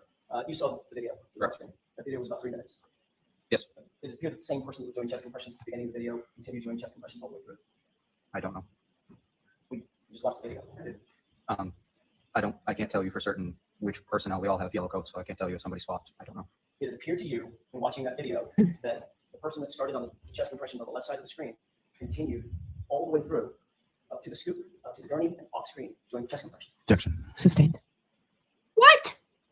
You indicated that when you heard this phrase, I hit him, Oh my God, I get so Your response irritated with was, her. you Like, hit him with your hand. how the fuck? What's wrong with that question? Did it appear to you someone else got that you switched off chest compressions? Yes or no? I think everybody who watched that video could tell that no one came over and made the switch.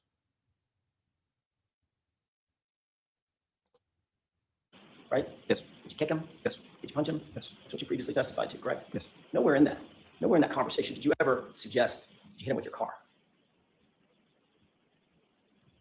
I don't recall if I asked her specifically about that. I don't recall. So now you don't Of course recall about you that don't either. recall. Objection, Your Honor. Sustained. And for the first time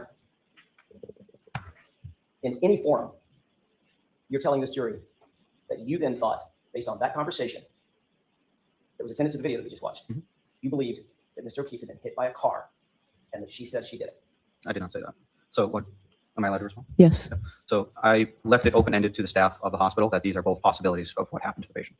And of course, if you had said that to the staff of the hospital, the staff of the hospital would certainly What? have given some of the medical reports, correct? How do you leave? Okay. I'm trying to think. If a firefighter trying to save someone's life heard somebody on scene say, oh, I hit him, I hit him, I hit him, how would you then go to the hospital and say, oh, that he could have got hit by a car, or he could have been, knocked out, or he could, whatever options he gave. No. If someone on scene told a firefighter, oh, I hit him, I hit him, I hit him, you'd be going to that doctor, nurse, paramedic, every other paramedic. He was hit by a car. We got to check for internal injuries. I mean, that would be the first thing you would tell anyone who was providing life-saving measures. Like, oh my God. They don't have to. It's really up to them. And you're aware that none of those have that state. I'm not aware. What's that? All right, you are all set, firefighter Flamati. Of course, you can't even say his name. Okay. All right, hold on, guys. We are on Firefighter Kelly. Good morning.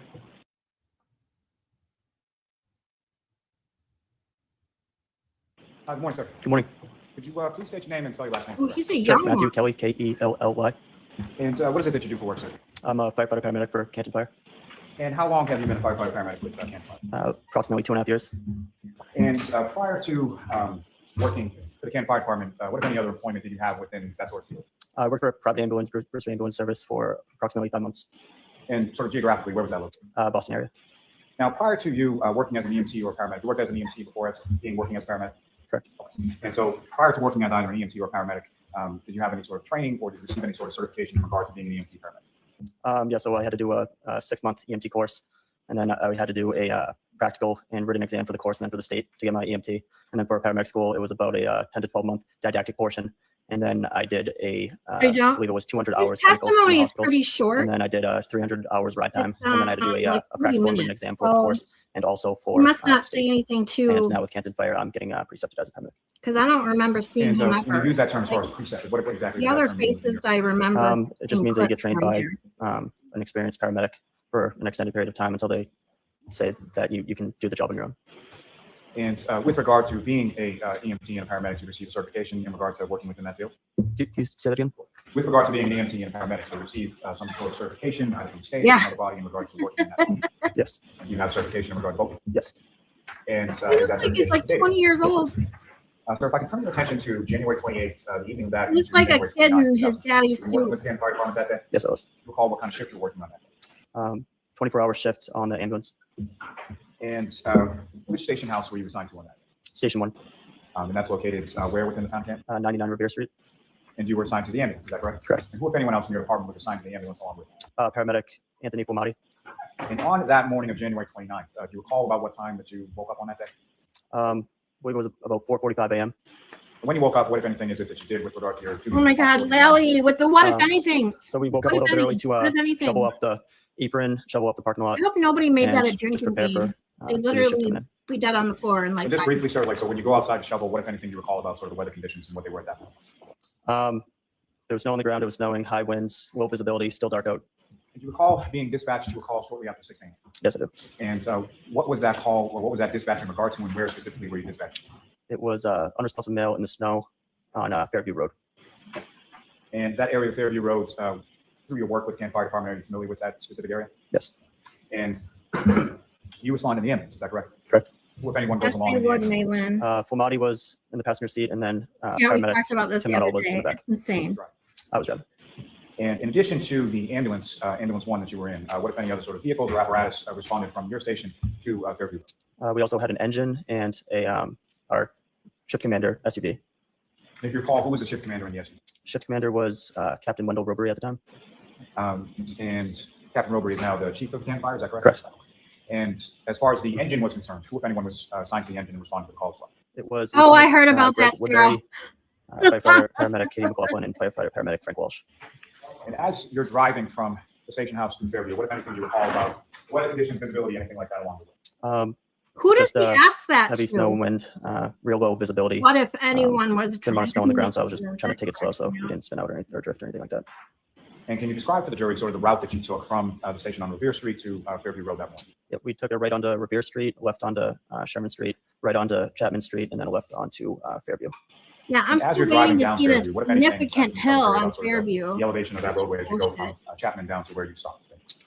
He It showed was the a whole drive pretty steep, long road. from the police downhill. cruiser's, It was probably camera. downhill for half of the So way through the- Fairview. Oh, here we go. And because of that, I Downhill. was just trying to go real slow, so we didn't drift down the hill. I'm And one last sorry. question about We driving, but saw as you're the driving video along, of what, the if anything, else street. do you There observe is as far no as sort of other vehicles, significant traffic on the downhill. roadway, any That's other such a cars, fucking trucks, lie. anything like Nothing until I saw the police cruiser at the scene. And so as you're approaching the scene and you're driving towards it, what, if anything, sort of first draws your attention to where you're going and where you stop? So it was just real low visibility, but we could see blue lights at the time. So just kept going towards the blue lights and knew that it would be in that area. Now, where do you stop in relation to the cruiser? I believe they were facing towards us, so we would be in front of them. And at some point, you're being dispatched for an unresponsive male part, correct? Correct. And so when you're pulling up to the scene, you see the cruiser. Are you able to also see any sort of unresponsive male part? Not when I'm in the truck. I had to get out of the truck to see. And when was it, and how far away from it were you at the first time that you observed the unresponsive male? Once I got out of the truck, I was probably had to be about like 5 feet away until I could see. And at this time, when you're arriving, sometime shortly after 6 a.m., is it light out, dark out, or something? It's dark. And this we can stop saying unresponsive male. At some point, you identified who the patient was that you eventually treated and transported. And who did you identify? Mr. O'Keefe. The John O'Keefe, is that correct? Correct. So you get out of the vehicle. You all get out at the same time, is that correct? Relatively, yeah. And where is it that you, firefighter Kamadi and firefighter Nuttall, go? So we first go to pick up some of the bags and stuff that we would need to conduct the arrest, and then we just go straight over to the body and some people that were around there. And with regard to the bags that you retrieved, what kind of bags are we talking? We take like a first in bag that has miscellaneous stuff. We take an airway bag, and we would take a cardiac monitor. And when you indicate, as far as where Mr. O'Keefe was, who, if anyone else, or what, if any other people were in that same area?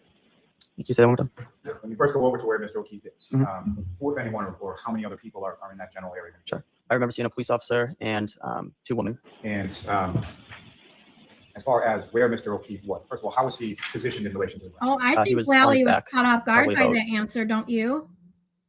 He said he saw a firefighter and 2 women. Hold on. He paused after that, expecting to hear probably 3 women. Hold on.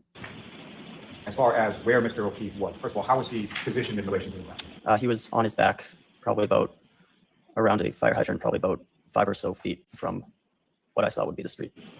So you believe about 5 or so feet in from the road, correct? Correct. Now, with regard to Mr. O'Keefe, when you first come over, what, if anything, did you observe as far as snow on him or around him or in the area where you were? I don't really recall. Do you recall how Mr. O'Keefe was dressed when you first get over there? I believe he was wearing a hoodie. I didn't rewind that far enough, I don't think. Hold on. And when you indicate, as far as where Mr. O'Keefe was, who, if anyone else, or what, if any other people were in that same area? Can you say that one more time? When you first go over to where Mr. O'Keefe is, Mhm. who, if anyone, or how many other people are in that general area? Sure. I remember seeing a police officer and 2 women. And See? as far as where Mr. He O'Keefe was, stumbles over his next question as soon as he says, I saw a firefighter and 2 women. Almost like he was expecting a different answer. and when you indicate, as far as where Mr. O'Keefe was, who, if anyone else, or what, if any other people were in that same area? Can you say that one more time? When you first go over to where Mr. O'Keefe is, Mhm. who, if anyone, or how many other people are in that general area? Sure. I remember seeing a police officer and 2 women. And as far as where Mr. O'Keefe And, was, first of all, how was he positioned in relation to the He's ground? like, oh, wait. It's just weird. I don't know if anyone else took it the same way I did. It just seemed weird that he stumbled over his next question almost as if he got an answer he wasn't expecting. He was on his back, probably about around a fire hydrant, probably about 5 or so feet from what I saw would be the street. So you believe about 5 or so feet in from the road, correct? Correct. And Sarah, yeah, Now, with regard there's to a lot of these that I know didn't Mr. O'Keefe, when testify. you first come over, and what, if anything, did you observe as far as I don't call it snow season on him one. or around him or I in the know a lot area? of people do. I don't really recall. Do you recall how Mr. O'Keefe was dressed when you first get over there? I believe he was wearing a hoodie, like a sweatshirt and jeans, and Yeah, I remember he had 1 shoe on, but forget which shoe it was. You don't recall which shoe it was, but there was 1 shoe on his foot at that point? Correct. I mean, you can totally tell he's winging his whole thing, his whole case, because I've never heard, and I've watched a lot of trials, I have never heard an attorney ask these kind of questions over and over and over. What if any? What if anything? What if anything? Where if anything?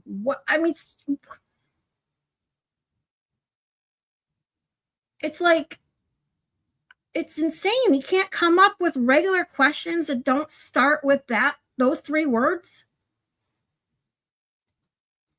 And when you first arrive at this patient, at Mr. O'Keefe, what is it that you and the other firefighters are doing in regard to treatment at that? So the other firefighters were checking for a pulse. And then after that, while I was getting some of the supplies, then we would start compressions and start moving him into the ambulance so we could get a better look at him and what we were doing. When you say start compressions, what kind of compressions are you referring to? With CPR. Chest compressions, Yes. that's right. And based on your training, What other experience, is there, compressions would it be?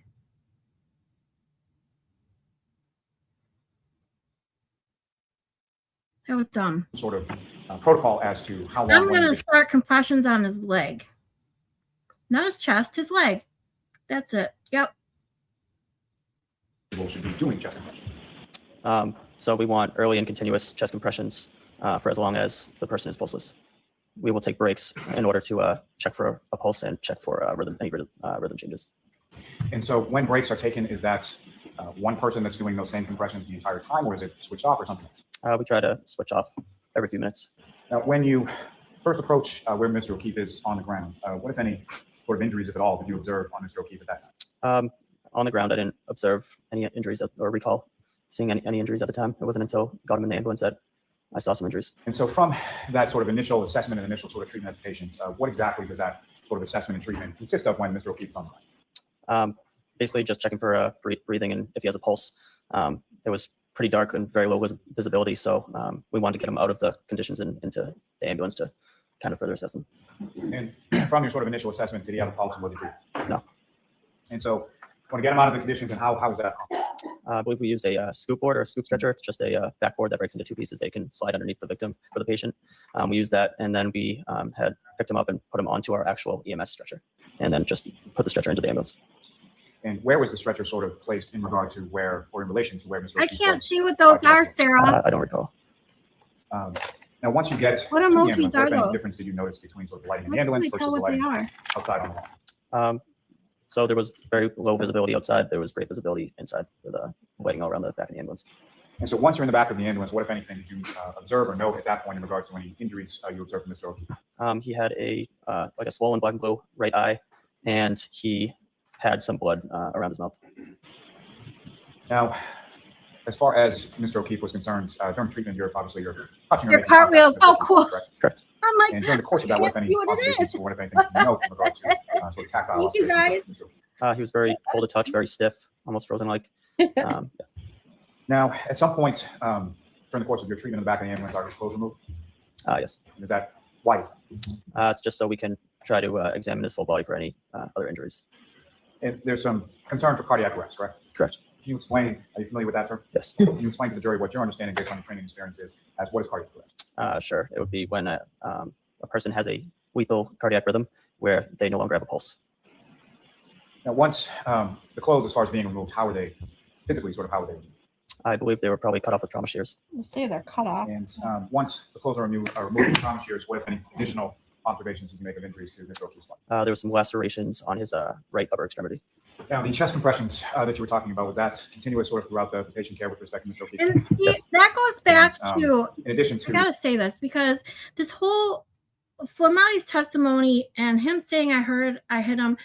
See, they're in the back of the ambulance, okay, and that's what they do. They cut up the clothes so they can see whatever injuries.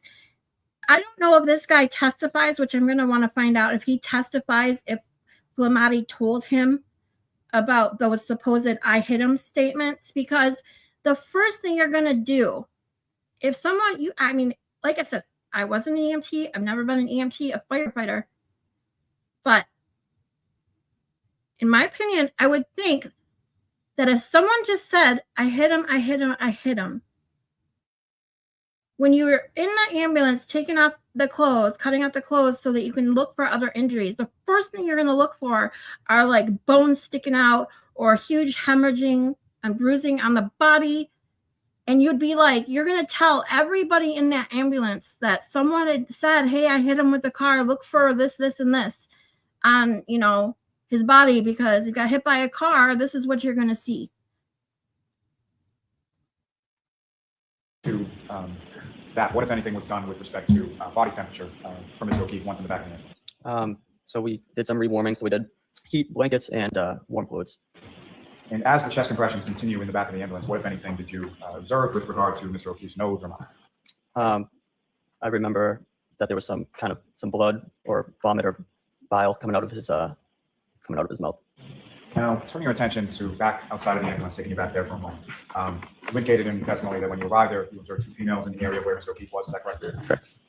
Can you describe anything as far as what they look like or anything about those two females that you saw? I just remember they were white, looked to be between 35 and 45 years old, I would say, and average build and height. What, if any, sort of distinguishing characteristic did you observe between one or the other? I remember one had some red stuff around her mouth. I was thinking it could be blood. And that individual that you observed with red stuff that you thought could be blood around her mouth, what, if any, observations did you make of her as far as her demeanor or anything like that? She was just acting kind of erratic and kind of running around screaming different things. And as far as the, wouldn't you, if you just found your significant other dead in the snow, I'd be acting erratic too. the different things that she was screaming, what, if anything, do you recall specifically hearing her screaming when she was running around? It was just something like, he's dead, he's fucking dead. Was that something that she said once or more than once or something? At least twice. As far as that sort of phraseology, was that consistent throughout? I would say so, yes.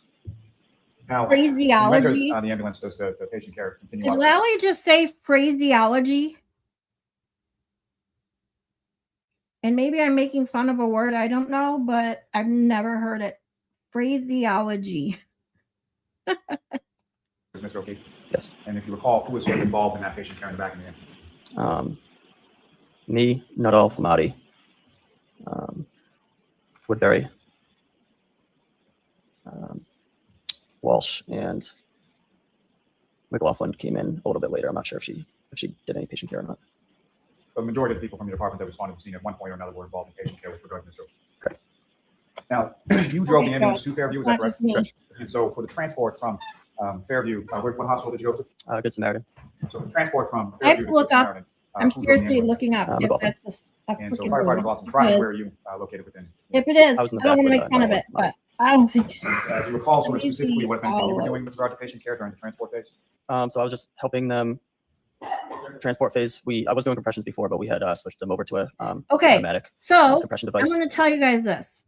Phraseology is a word, but it is the study and use of set, idiomatic, or standardized multi-word expressions, phrasisms, that word I have heard of, that create consistent communication, reducing ambiguity. Okay, so it's the study of basically communication and the way you put words together, not what he, not it, it's not meant to be used the way he just used it. So I was just involved in helping ventilate and suction. And was there any, who, if anyone else in the back of the ambulance was also Yeah. working on the airway? That's why I always look up words I don't know or don't. We've I, you know, if I sure I don't know what it is a word or I don't know if it is a word, I always want to look up because it's always good to learn something new, right? Nuttall, and I forget who else. Now, during the course of transport from the scene when you arrived to Good Samaritan, what, if any, change did you note in reference to Mr. O'Keefe as far as heart activity, respiratory, anything of that? No changes. Ms. Gilman, if I could ask for exhibit number 9, please. Firefighter Kelly, just directing your attention to the screen of what's been marked as exhibit number 9. Do you recognize that? Yes. And where do you recognize that? The location of the scene. For the house that you responded to on January 29th, is that correct? Correct. And Ms. Gilman, if I could also have exhibit number 18. Again, so just directing your attention to the screen, do you recognize the photograph that's up on the screen? Yes. What's depicted in that photograph? The location of the scene again. Sort of a different view of the same home, is that correct? Correct. Can I approach the witness, John? Yes. Firefighter Kelly, with using that laser pointer that you have now before you, if you could, please direct the jury's attention on the screen to whereabouts you located Mr. O'Keefe in that supine position when first left. It's about this area right here. Thanks. I'm looking forward to this one. All right, cross-examination. Yes, may we approach for a minute? Okay. Jurors, remember, you can stand up and stretch anytime you go. Good morning, sir. Mr. Kelly, you and I have never met before, correct? Correct. We've never had a conversation? Correct. In or out of court? Correct. Now, with regard to the clothing that John O'Keefe was wearing when you came upon him, I believe you remembered that he had on a pair of jeans, To the best of my recollection, yes. and you remembered that he had a hoodie sweatshirt. Yes. And what also stuck out in your mind is that he had only one shoe on, correct? Correct. From your memory, you're not sure if it was the left or the right shoe, but it was one of those, correct? Correct. And you did not see another shoe or the matching shoe in the area anywhere around where he was lying, correct? Correct. And to your memory, you never saw that other shoe, correct? Correct. Now, with regard to the removal of the clothing, I believe you testified before this jury on direct examination that trauma shears would have been used. Is that accurate? Yes. And what do those look like? How big are they? And if you could describe them. They're about this big, so say 6 inches, and they have usually like a plastic or metal handle, and then just kind of 2 curved blades that are used to cut. And are they essentially a large pair of scissors? Yes. And are they sharp in terms of the blades? Yes. And they need to be somewhat heavy duty because you don't know what type of clothing you're going to have to cut through, correct? Correct. Where was it that the trauma shears were used in order to start to remove John O'Keefe's clothing that morning? I don't recall. Do you recall if it was before he was put into the ambulance, during the ambulance ride, or after he was at the hospital? I believe it would. I don't recall, but I believe it would be in the ambulance. I'm sorry, there's a little bit of noise. Could you repeat that? Sure. I don't recall, but I believe it would be in the ambulance. In the ambulance. And you wouldn't have waited until you got to the hospital because there was a reason why you were taking the clothing, correct? Correct. And what was that reason? To look for any other injuries that the patient might have. And that was a priority as you were treating him, correct? Correct. You don't think that you cut off his clothes before you put him in the ambulance, correct? Correct. And you don't think that, and when I say you, I mean your team. Right. You don't think your team cut off the clothes after he was out of the ambulance, correct? Correct. So it was sometime during the ride. Correct. Do you recall who it was that actually used the trauma shears along that ride? No. Do you recall at what point during the ride, would it have been sort of the beginning of the ride, or would it have been toward the end? Toward the beginning. Now, with regard to the clothing that was cut, do you recall if it was the sweatshirt, the jeans, or both? I don't recall. Do you think, or is your memory that the hoodie sweatshirt was left on him without being cut? I don't recall. Where did that clothing go after it was cut by the trauma shears during that ride? Some of it would stay right on the stretcher, but I don't recall. The hoodie was cut. And some of it could have been. Hold on.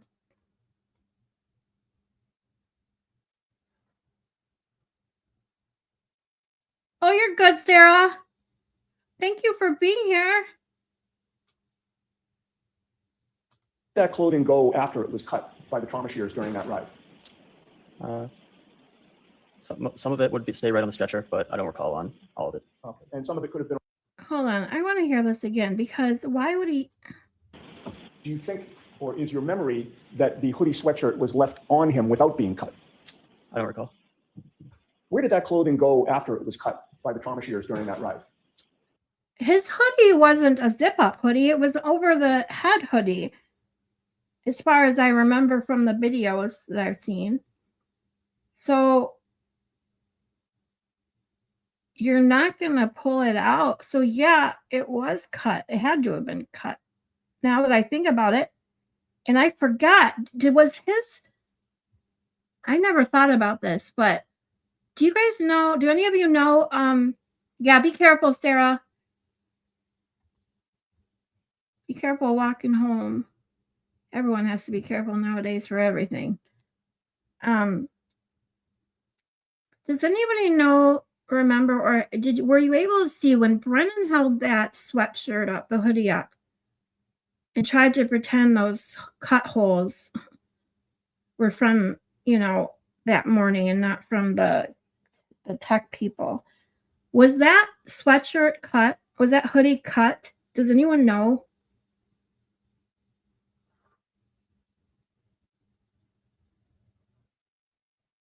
Because I would assume it had to have been cut. But now that I'm trying to picture it, and I don't remember if you could even tell if it was cut or not. And it just makes you wonder, why the hell wouldn't they cut it immediately? It would be the first thing they cut off of them.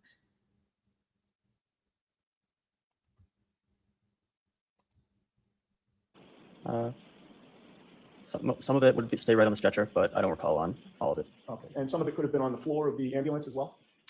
Potentially. And then once the ambulance arrives at the hospital, what is the protocol regarding the clothing that have been cut? It gets transferred over to the RN in charge of the patient. Yeah, it was cut by the investigators, but it was not cut off of him. Okay, see, that doesn't make sense though. And I'm going to tell you right now, if that hoodie was not cut off of him immediately, no one told anyone in that ambulance that he was hit by a car. or thought that he was hit by a car, because you would be cutting that shit off so fast to see if there are any other cuts, bruising, to see, if there's any obviously huge bruising or hematomas, for signs of internal bleeding, distending of the stomach for internal bleeding. All of these things would be immediate if you thought that person was hit by a car. It was probably cut down the front center from the hospital. Yeah, see, I think the shirt and the plastic frame showed the back.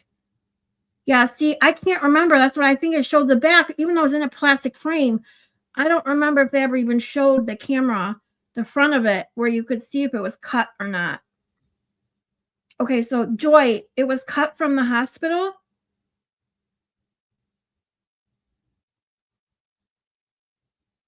See, it was not cut off of him. Yeah, Sarah, that's a whole other question. But his hoodie, he didn't have a coat on. He was supposedly a firefighter who was doing chest compressions, was told, supposedly, I hit him, I hit him, I hit him. So I'm sorry, if you're a firefighter and you were just told that someone hit him with a car, you're going to get in that ambulance, you're going to cut down those clothes, you're going to look for hematomas, you're going to look for distending, you're going to look for all of these things. You're not going to leave his hoodie on.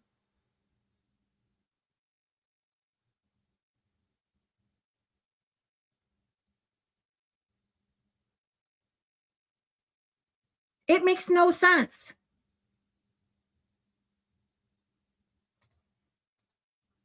And usually stays in their room. Usually they'll put it in some sort of bag. That means, And I'm sorry, I just keep thinking about it. That means the whole, I'm assuming, what did they cut off of him then his jeans so they could get a vein? Or they probably had to put an artery, whatever you call it in. That's right, I did hear them. They put a IO in. But you would think you would be cutting everything off. Everything would be off. So you could look for every injury he has. So by the time you get to the hospital, you could explain to the nurses and doctors what kind of external injuries you see, or any signs of internal bleeding or internal injuries.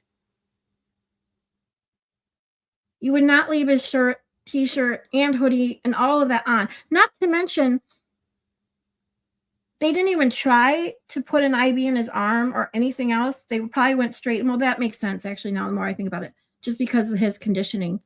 But still, they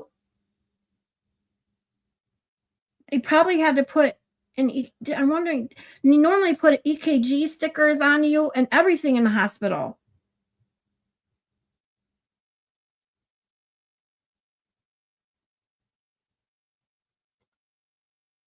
I think the hospital would do the cutting, not his church mouse. Yeah, I don't know, but it was cut down the front. Yes, Maylin, we determined it was cut, but who did the cutting? The problem I'm having is not that it was cut, and I would assume it was cut. The problem I'm having is that it should have been cut in the ambulance.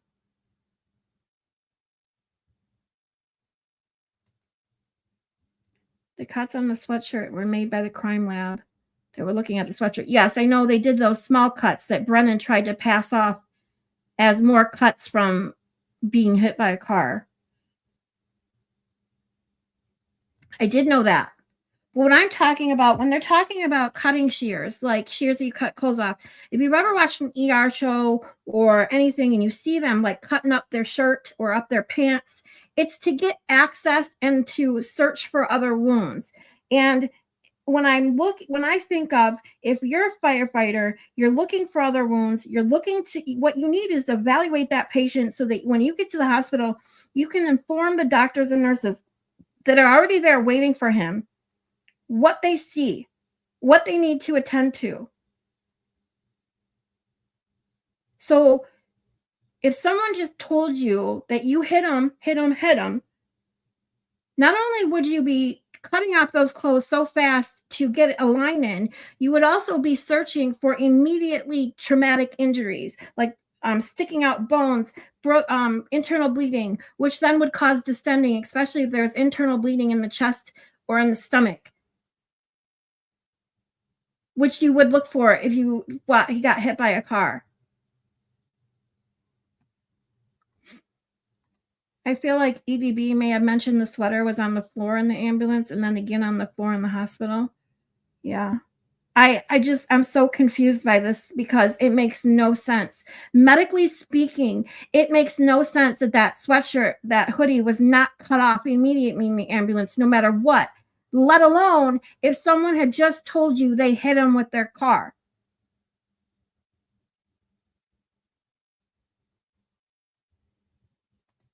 My grandmother had a heart attack. They cut her short. Yeah, see? And she had a heart attack.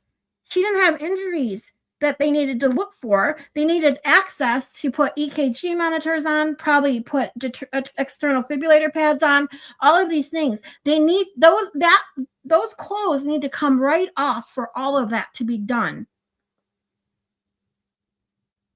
So how were they doing? How did they even try putting an external defibrillator on without cutting that sweatshirt off? Can we phone a friend? Right?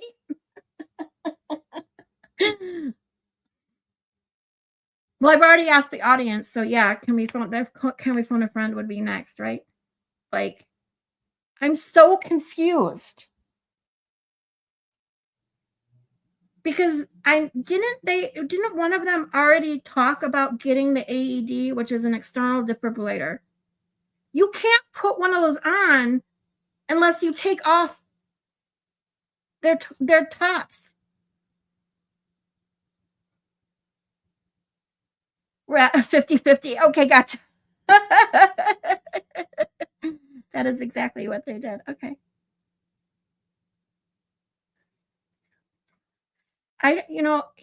Because they thought, hi, Annie, I'm glad you're here. Because they thought he had hypothermic, it might have something to do with that. But the problem I'm having with that too is once you're in the ambulance, you have blankets. There are more important things at that moment than him being hypothermic, because actually the hypothermia is what's keeping him safe.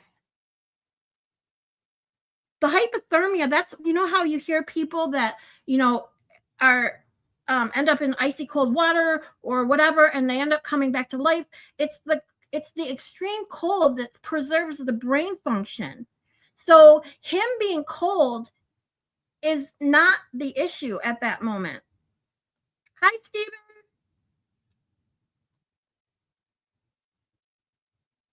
Just stopping by to come off the tape rope, Jimmy Superfly style on the like button. Thank you. I appreciate it. Oh, but they need to keep him cold. Okay, that's my point.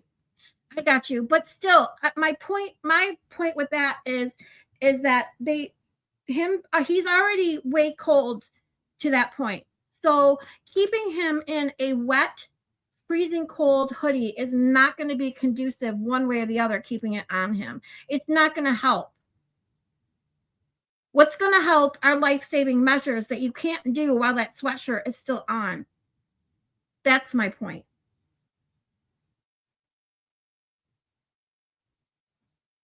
Yeah. See, they should have those. Those metallic sheets, they're almost called, I don't even know if they're called blankets and that. I never really had to work with them, but I know what you're talking about, Sarah. And those are meant for warmth. And that's what I'm saying is that they probably wouldn't have used those in this instant because of what Annie just said. They don't want to warm him up too fast. They don't want to warm him up to the point where it could interact with him getting warm, but then not being able to provide life-saving measures to the point where he loses brain function. So him being, hypothermic at that point or cold, he wasn't hypothermic, he was just cold and unfortunately gone. But you don't know that. You cannot pronounce a person deceased until they are warm and dead. It's just the way it is. Call Allie. Yeah, I'm going to call a friend and I'm going to call Allie.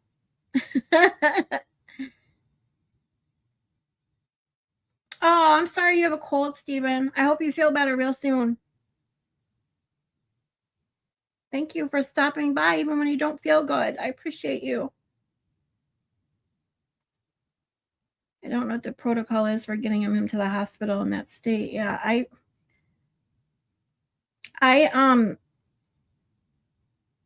just with my experience, and I have family that work in the hospitals. I have nurses in my family. My cousin is a pediatric nurse. I know certain protocols and certain things. I don't know. I've never been a firefighter. I don't have firefighters or EMTs in my family. But just the medical knowledge that I have, in my opinion, there would be no reason to keep that hoodie on. It would be more helpful to cut all of his clothes off so that they can get any access they need. They can examine for any injuries. They can examine any extension for any internal injuries or internal bleeding, any broken bones that could be sticking out. And my point in that is, especially if you were supposedly just told that he was hit by a car.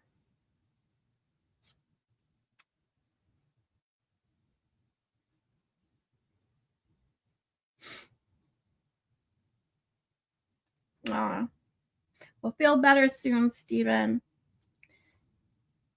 Well, and wasn't he pronounced dead? No, he wasn't. He wasn't pronounced dead until after he was examined at the hospital.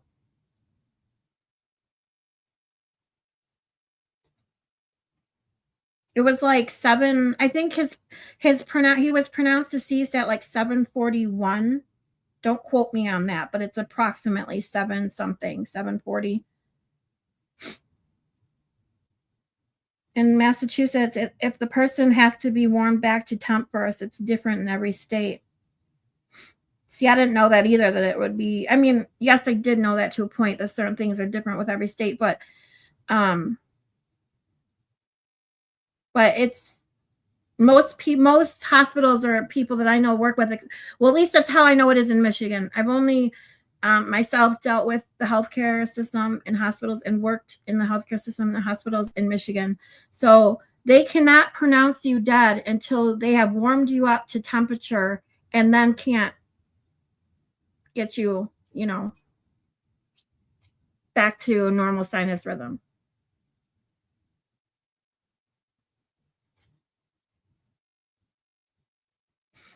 Sarah, you think they cut the hoodie in the ambulance? Final answer.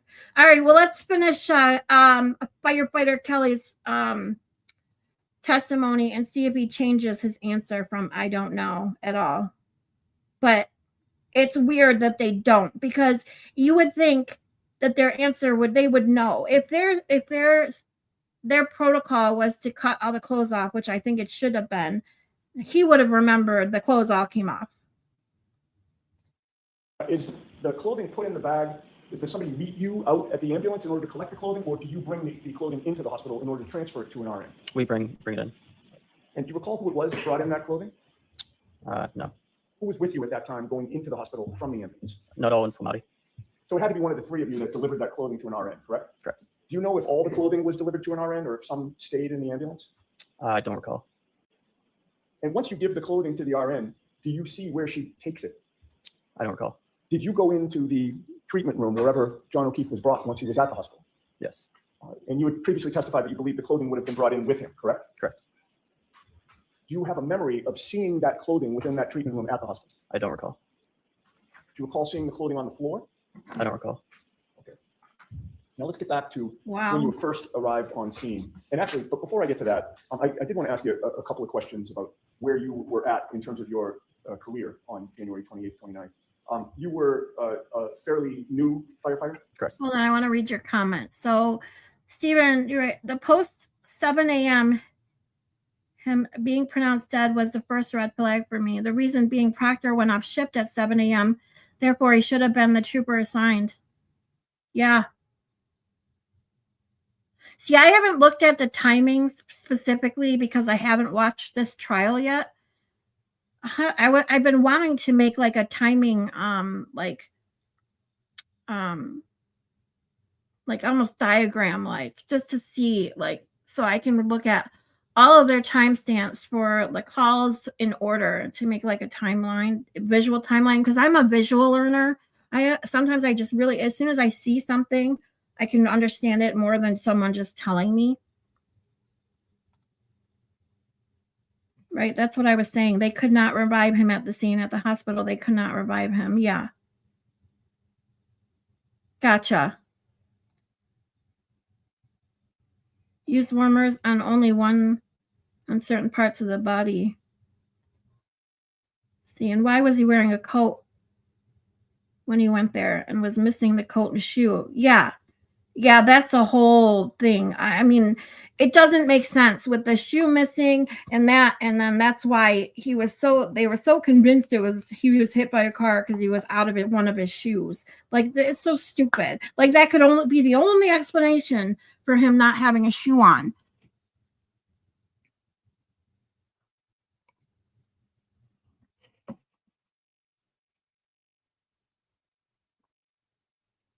It's crazy. Yeah, use warmers only on certain parts of the body. Yeah.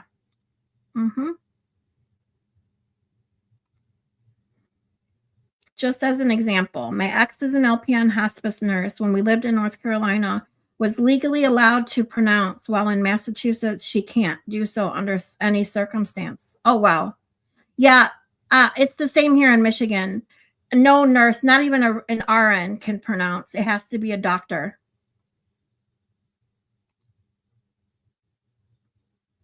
I'm sorry, Miss Scarlett. I didn't realize you were new watching this trial. I'll try to mind myself and not accidentally spoil. Oh, no, you're good. No, don't. No, I appreciate it because, yeah, I haven't seen this trial. So if you're new, yep, I'm watching it because I haven't seen this trial. I've seen clips here and there.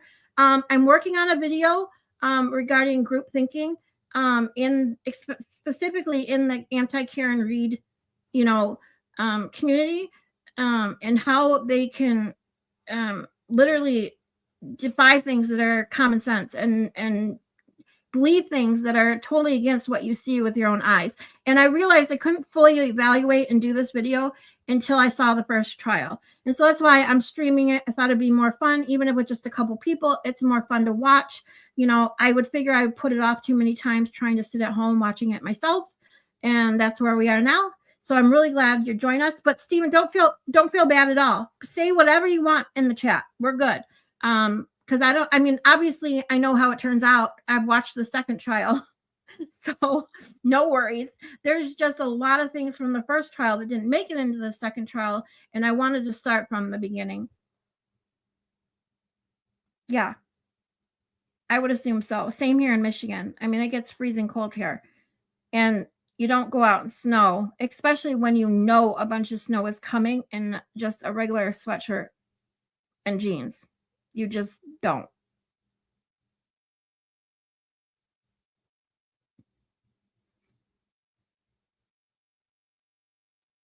Because now that I think about it, I don't remember enough of the, I don't remember now. I remember the video very well, but I don't remember the end of the video enough to know. John left the waterfall with a coat on, did he not?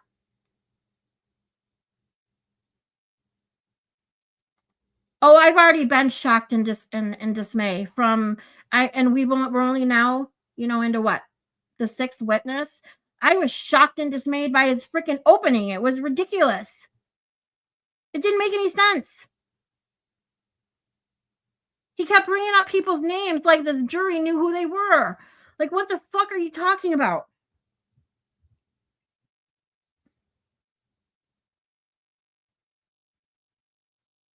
Okay, so yeah, he left the waterfall. I'm assuming that was the answer to my question, Annie. Thank you. He left the waterfall with a coat on. His coat was not in, I'm assuming his coat in Karen's. Did they find a coat in Karen's car? Did they even look? Did anyone ever find his coat?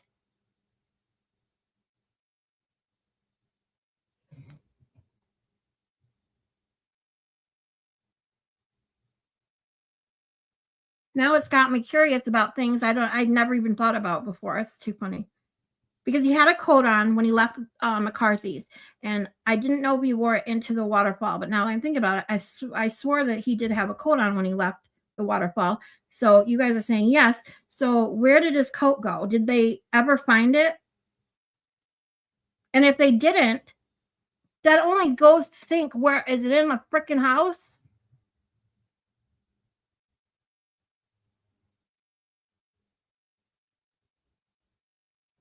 Oh, they did find it? I don't know if that yes was to the did they find it? Does anyone know where they found it? It wasn't evidence. Okay, if it was in evidence, though, where did they find it? That's what I'd like to know.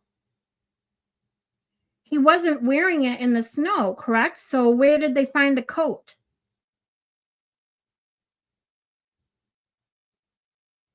I'm so confused. I'm going to have to go back and look and see if I can see where, if anyone noted particularly where this coat was found. If it was, if it was in evidence. That's crazy to me because I'm, where else would it have been?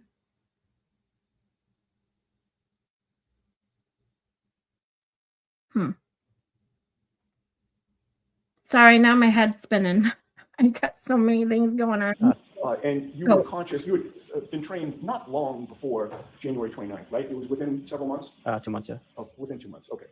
And your priority as a new firefighter was to follow your training, correct? Correct. It was fresh in your mind.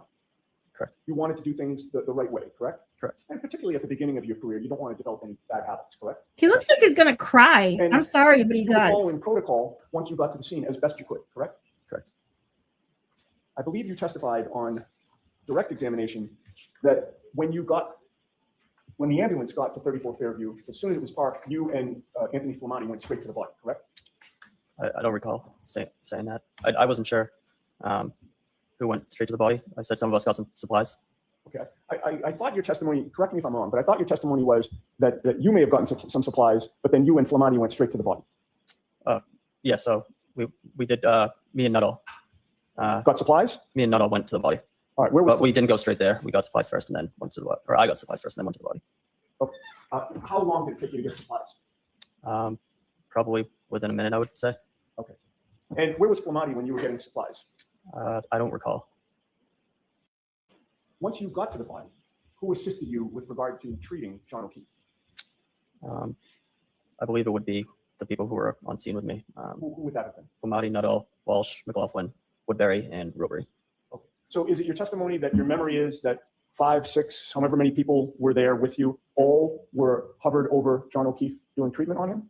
Not treatment, but getting supplies, getting the stretcher. We're all working together, but we weren't all involved in the treatment portion. Sure. And the treatment was essentially CPR, correct? Correct. Chest compressions? Yes. And dealing with his airway as well? Correct. Which of your coworkers and or you were directly involved with the CPR, the chest compressions, and the airway issues? I recall that I was doing compressions and helping suction and ventilate in the ambulance, but I do not recall who else was partaking in that. Okay. So let's talk about when John O'Keefe was put on the scoop stretcher and then ultimately taken to the ambulance. Who was with you when that was occurring? So it would have been me, Nuttall, Flamati, and Robery, I believe, were trying to get him on the scoop. And then I believe the engine guys were trying to get the stretcher. Who were the engine guys? That would be Walsh. It must have been Walsh, Woodbury, and McLaughlin, but I don't recall who. Joy, I got your, let's see. Just the fact that the Alberts ripped up their basement and replaced everything after remodeling just 2 years prior.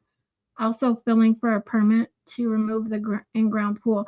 Yeah, see, I don't know the details on that because I don't remember. The remodeling I do know about. The pool, I only briefly heard it on like one video and I didn't even remember it until you just put that down. So I have to look into that. But the whole remodeling and selling of the house. Hey, Jeannie, glad you could join us.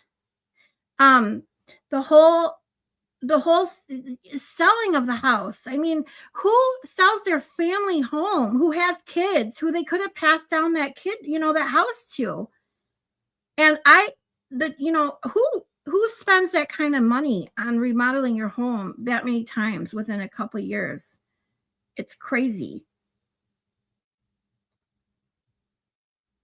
And sold a family home I didn't know they lost $50,000 last. I knew they sold it less than market value, but I didn't know it was 50,000.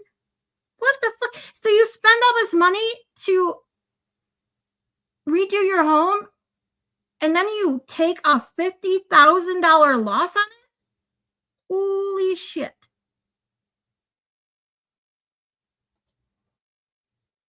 No one would get rid of a pool when they were going to sell their home. Yeah. 100%.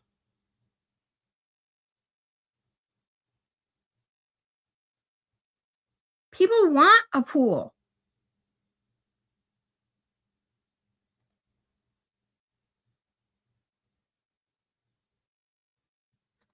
The pool was a different house, Chris Albert's house, I think. Oh.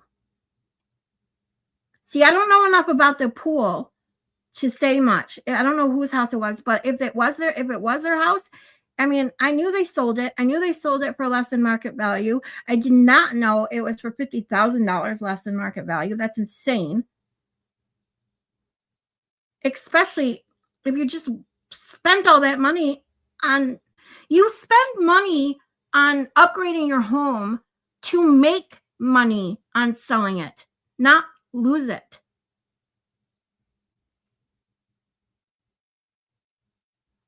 It's crazy.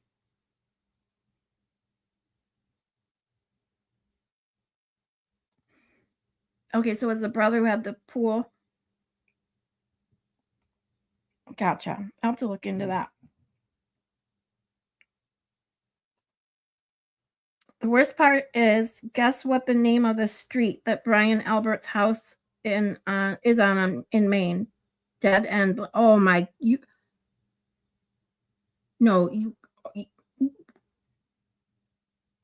I'm sorry. I'm stumbling over my words. But you took the words right out of my mouth. You can't make this shit up. Are you fucking serious? That's the...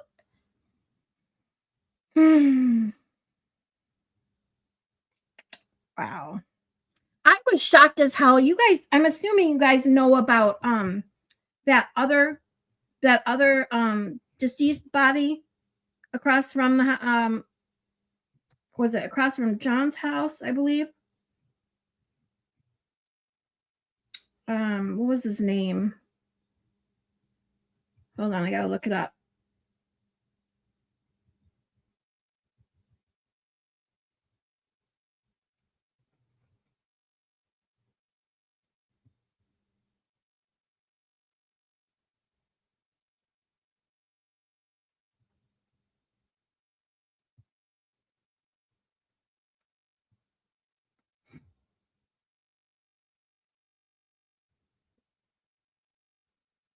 Yeah, I can't. It's been the trial was in 2024, so it's been 2 years almost since this trial. It's almost been, so the end of the second trial was June-ish, summer. It's already been 7-8 months since she was acquitted.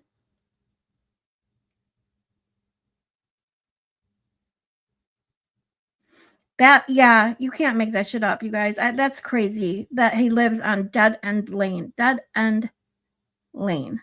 Wow. Oh, you have a real estate license? That's cool.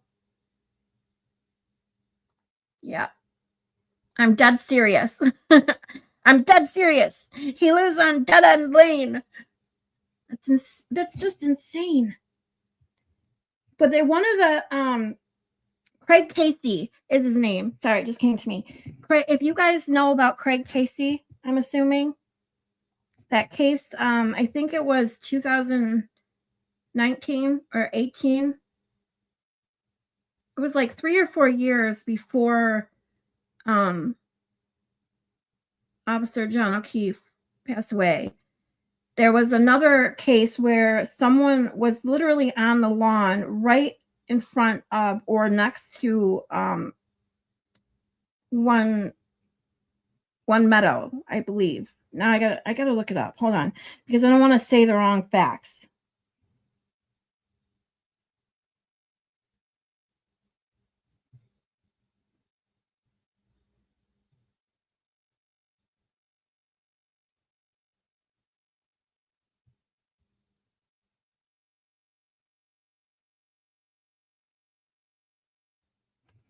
Hold on.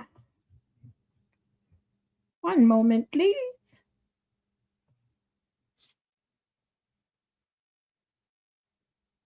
Yeah, so Craig Casey found dead on the corner of Meadows and Pleasant in 2018.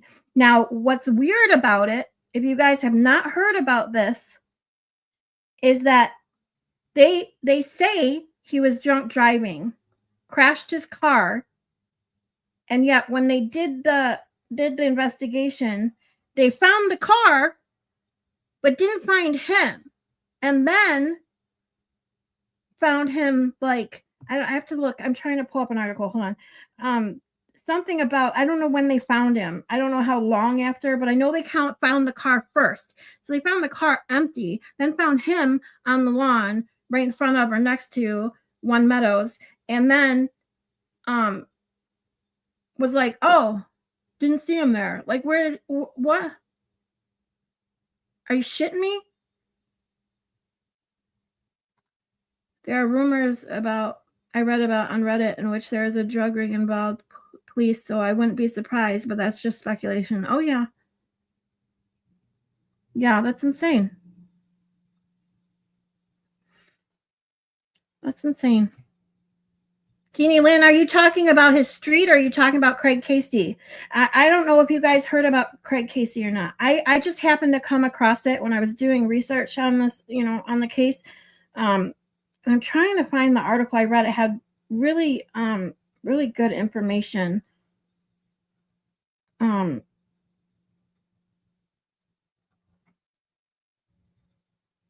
Here it is. So this is from patch.com. It says, there were police and public works employees at the crash site. Police said no one spotted the deceased, Dedham, he was from Dedham, until an hour later. Okay, so an hour. They find the car, but didn't see him till an hour later. It says a crash on Pleasant Street was cleared by police on Christmas Eve after officers found a vehicle unoccupied. Police thought the driver had run away, but now they are trying to figure out how the body of the driver lying nearby went unnoticed for more than an hour. Police, a tow truck driver, and public works employee were at the crash site around 5 a.m., but police told the Brockton Enterprise that none of them noticed the body of the 30-year-old man in the nearby yard. The man later spotted by a passing driver was later identified as Craig Casey of Dedham. According to police, the man was wearing dark clothing and it was still dark outside when the crash site was cleared around 6 a.m. About an hour later, police were called again when a passing driver reported that someone was sleeping on a front lawn near the crash site. Police found Casey's body, which had suffered major trauma.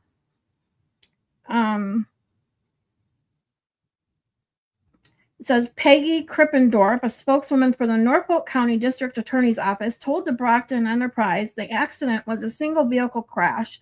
She said there were no criminal charges. That's all that's on that. I know there's several articles about it, but it's insane. Like, and this was two. So Officer John O'Cave, Craig Casey, and I know there was another one because what actually gave me Craig Casey's name was somebody else. I'm gonna have to find the videos I watched. It was a YouTube short. I just happened to come up in my algorithm about 3 bodies being found out of nowhere in the same area within like 5 years of each other. So there's a third one. I don't know that one's name. I don't remember it. It was very minor compared to even the Craig Casey case. So I'm sorry, but there is way more to this, I think, sometimes than that. Not necessarily to Officer John O'Keefe's death, although it could have played a role into why there was issue. but the corruption, right? It's non-stop case after case in Massachusetts. I would literally hate to live in Massachusetts. Hate it. I feel sorry for people who live there and have to worry about their police officers being this inept and corrupt. It's awful.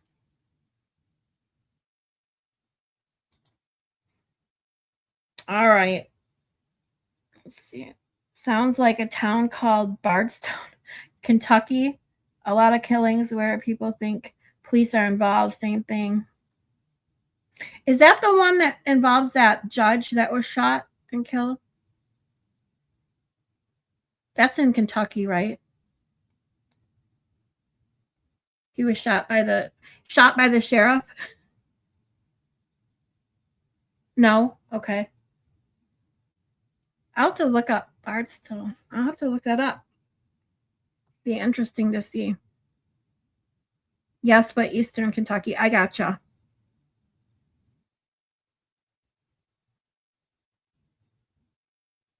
I will. I'm going to Google it. Don't worry.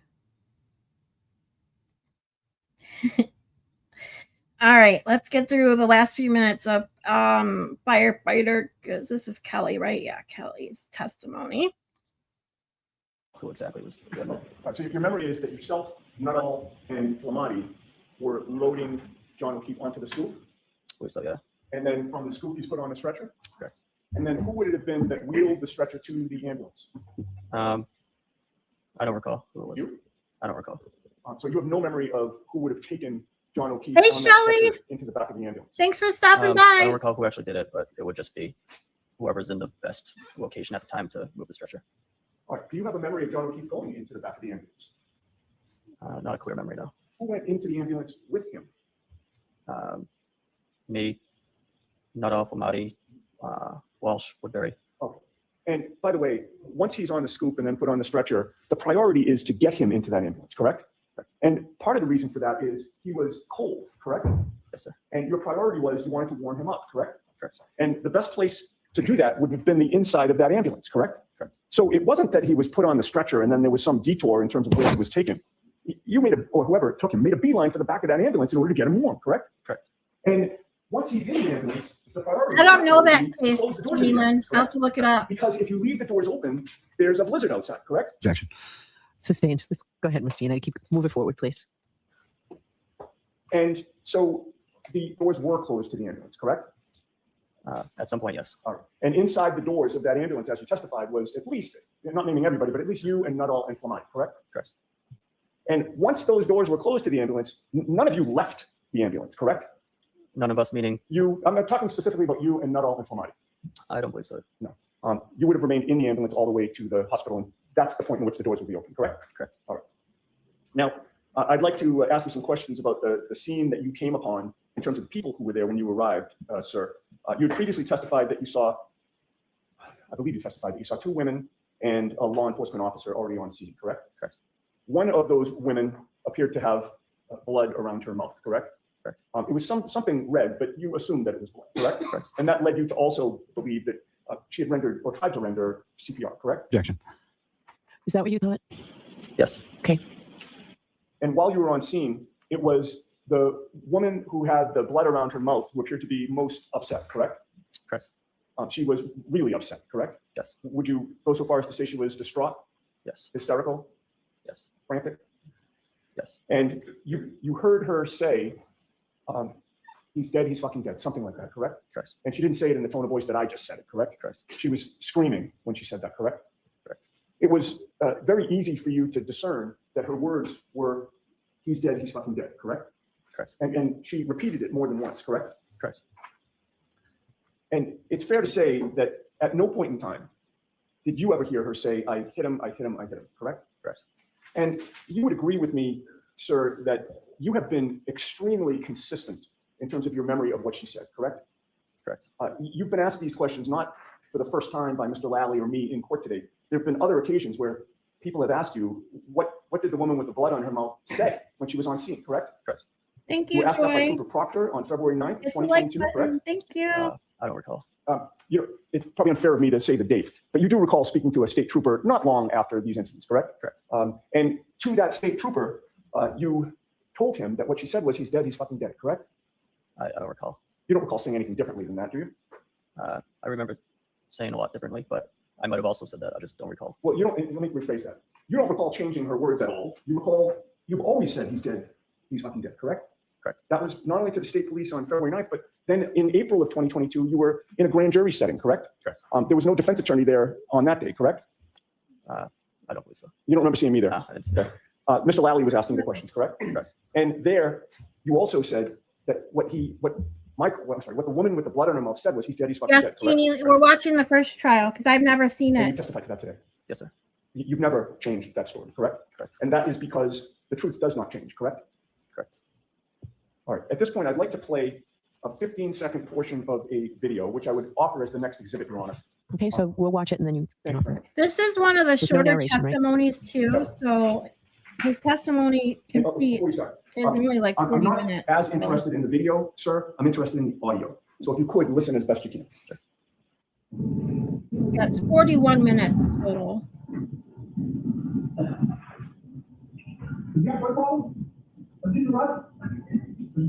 Shockingly enough, I don't think there were any sidebars during his testimony, which helps. Would you agree with me, sir, that we heard what you heard that night, which is he's dead, he's fucking dead? It was kind of hard for me to hear. I heard about, does he do drugs? I couldn't really hear the background. I made a moment. Okay. Can we approach? Okay. Mr. Kelly, I got permission to play it one more time. I'll try my best. So again, and by the way, before it's queued up, I would direct your attention more toward the beginning of that 15 seconds. Oh yeah, I can't wait to their You testimony. tell us That's what gonna if be you the can hear good or one what you to can hear. watch. I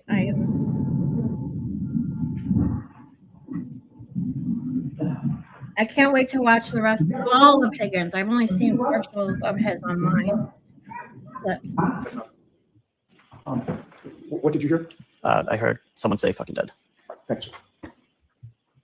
Any redirect? Mr. Kelly, from that video that was just up on the screen, you indicated that when you got to the scene, you saw the cruiser and parked sort of behind the cruiser, correct? Around the cruiser, yeah. So from that video, you didn't see the ambulance that you were driving anywhere in, correct? Correct. You have no idea whether or not you were even on scene at that time that any of those statements that were made in that video were made, correct? Correct. Now, as far as patient care was concerned, were sort of all of you, being yourself, Firefighter Flamati, Firefighter Nuttall, Firefighter McLaughlin, Firefighter Walsh, Firefighter Woodbury, were you all together all the time, or were you doing separate things in separate places during the course of your time on scene? Separate things in separate places, yeah. So fair to say that everything that you heard may not be everything that someone else that was there from your apartment that day heard, correct? Correct. And conversely, something that someone Oh, else I heard may can't not be wait, necessarily Jeannie. something that you were in a position to hear that day, correct? Correct. You also asked some questions about sort of using the shears and cutting off Mr. Oakley's clothing during the ride. Is it your testimony that that was in the back of the ambulance, correct? Correct. Was that during the transport, or was that prior? Would you be utilizing shears on a patient, cutting off clothing while the ambulance is in transit? No. So if it was in the back of the ambulance, that would have been prior to the ambulance leaving the scene and going to the Samaritan, correct? Correct. Nothing. Your Honor, the only thing I would offer is the video that I played. I have. Right, so we will do that. Thank So, Mr. Clerk, it's already been pre-marked, right? Do you not have it, Nancy?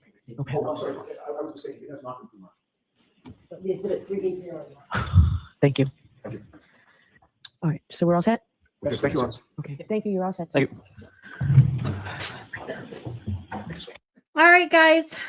Oh, Higgy's saying you think I'm hot, dear. You think I'm hot? I can't say. I don't. It's so hard for me to do the Boston accent. I can't wait. Yeah, we're gonna get. Let's see. Tomorrow. Well, I'm going live with Crispy Treat in 2 hours. You think I'm hot? I can't. It's probably more funny listening to me try and say that. Oh God, you guys have me all excited to watch this testimony now. I've seen parts of it, as you guys know, because it's hard not to see some of his testimony somewhere, especially because I watch Loophole Lawyer. But yeah. But I'm going live in 2 hours at 9:30 with Crispy Treat for some drama and tea and petty and whatever else you want to call it. We're going to try and do this a weekly thing, me and Crispy, every Thursday night around 9:30.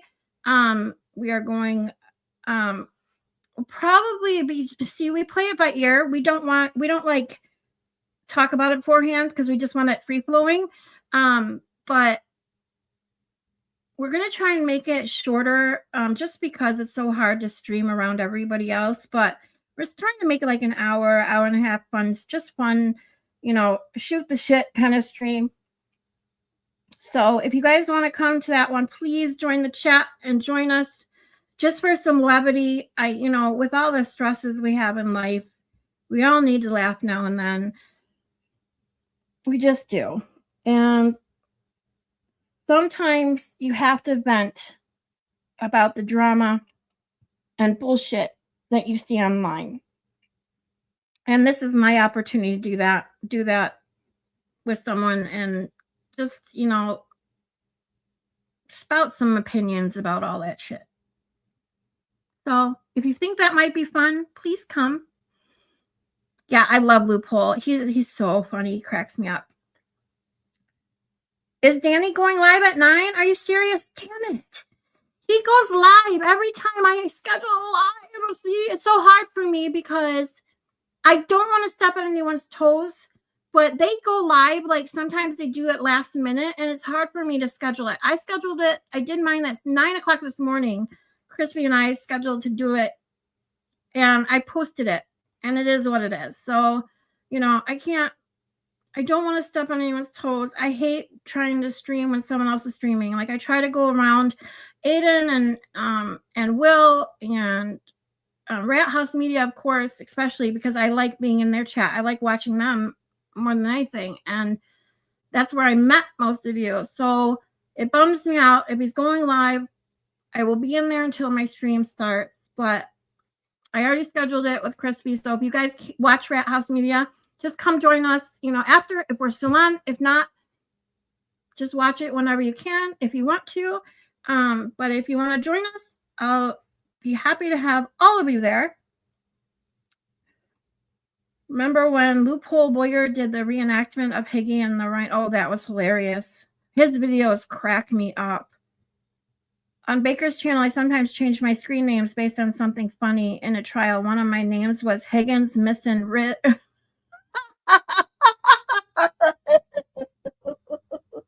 I'm sorry. That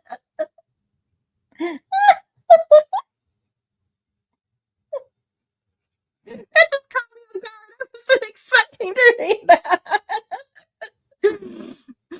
Oh, it's a good one. Higgins Missing Riz. First trial. That's funny. Oh my god.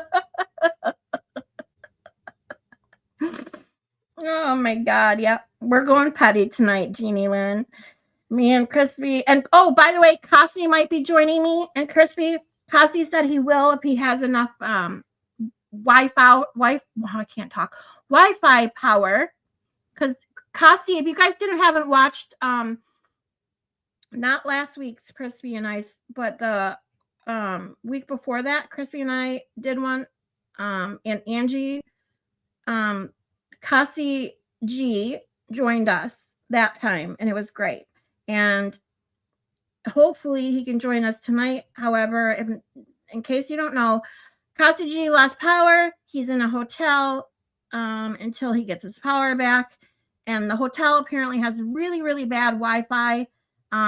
So that's why he hasn't been in like chat a ton, apparently. And he will join us if he can attach to Wi-Fi long enough. So hopefully that will be the case. Oh my God, watch Loophole Lawyer comparing Higgy to the Rhino. The Rhino was easier to feed. Oh, I haven't seen that one. Oh my God. I got to go back and look at them then. I thought I had seen most of them. Well, I know I haven't seen them all. I haven't been through them all, but I've seen a lot of them. So I'll have to go back and check for it.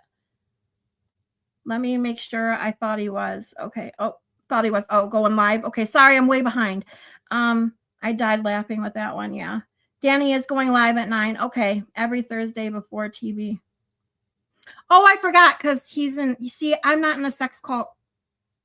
I'm not in the sex cult club. Sorry. You're good, Sarah. Thank you, Joy. I appreciate you being here. It gives it a little bit and dare I say, it gives the levity it needs when you're watching something as serious as a murder trial, not to mention you're watching a woman totally being set up and framed. It's depressing and sad, and you just need to laugh now and then. You can watch 2 at once. Okay. Well, I'll be glad if you do. I appreciate it. He goes live before TV. See, I forget that. I always forget, because I always forget Thursdays that Aiden's on, because I don't belong to Sex Call. I can't afford it right now. So I would love it if I could, but I can't. So I always forget that he's on. Thank you, Jeannie Lynn. I'm doing the best I can. Just keep your schedule the same every day. Otherwise, people can't follow you. Yeah, that's what I'm trying to do, Joy. So right now, I am doing the trials every day at 5 p.m. Eastern Standard Time. And Crispy and I have set up for 9:30 every Thursday based on her schedule, though. So if she can't make it on Thursday night at 9:30, I'll probably just do it myself. If I can get guests on, that's probably what I'll try to do for that night. And then I'm working on something else too, but that you'll have to stay tuned for. You worry about you. You'll go crazy trying to stream around everyone else. Yeah, Annie, completely. It's hard. It's so hard, because there are people not only that I want to watch, but then I know watch them too. And then it's like, I don't want to make them choose. I feel bad doing that, you know? So, but I'm doing the best I can.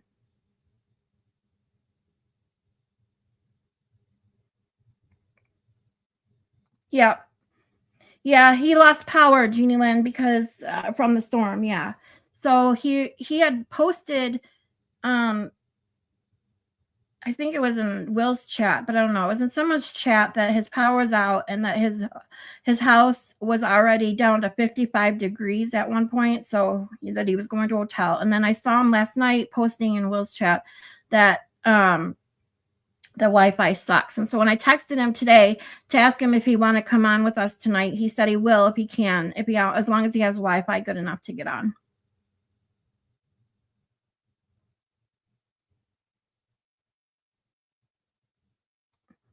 Whoa, wait a minute.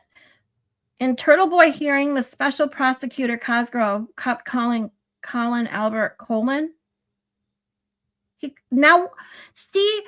you for telling me that, because I never knew why people kept spelling it colon. Now that's why, because they were making fun of him being called colon, I'm assuming. I saw people writing colon in chats and I never understood it.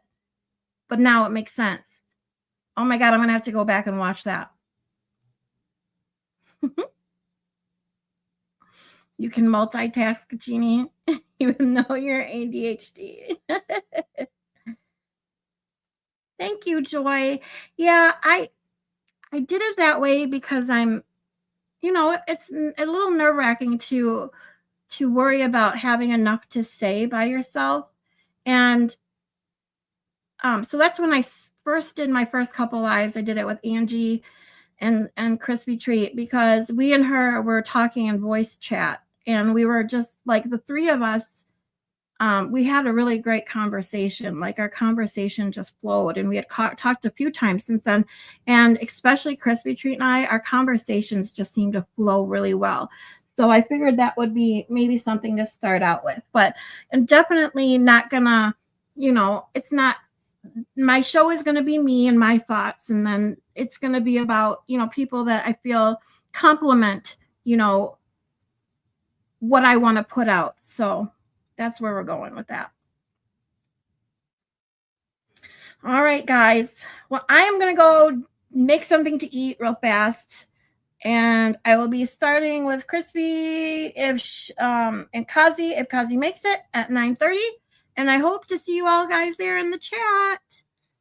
Love ya.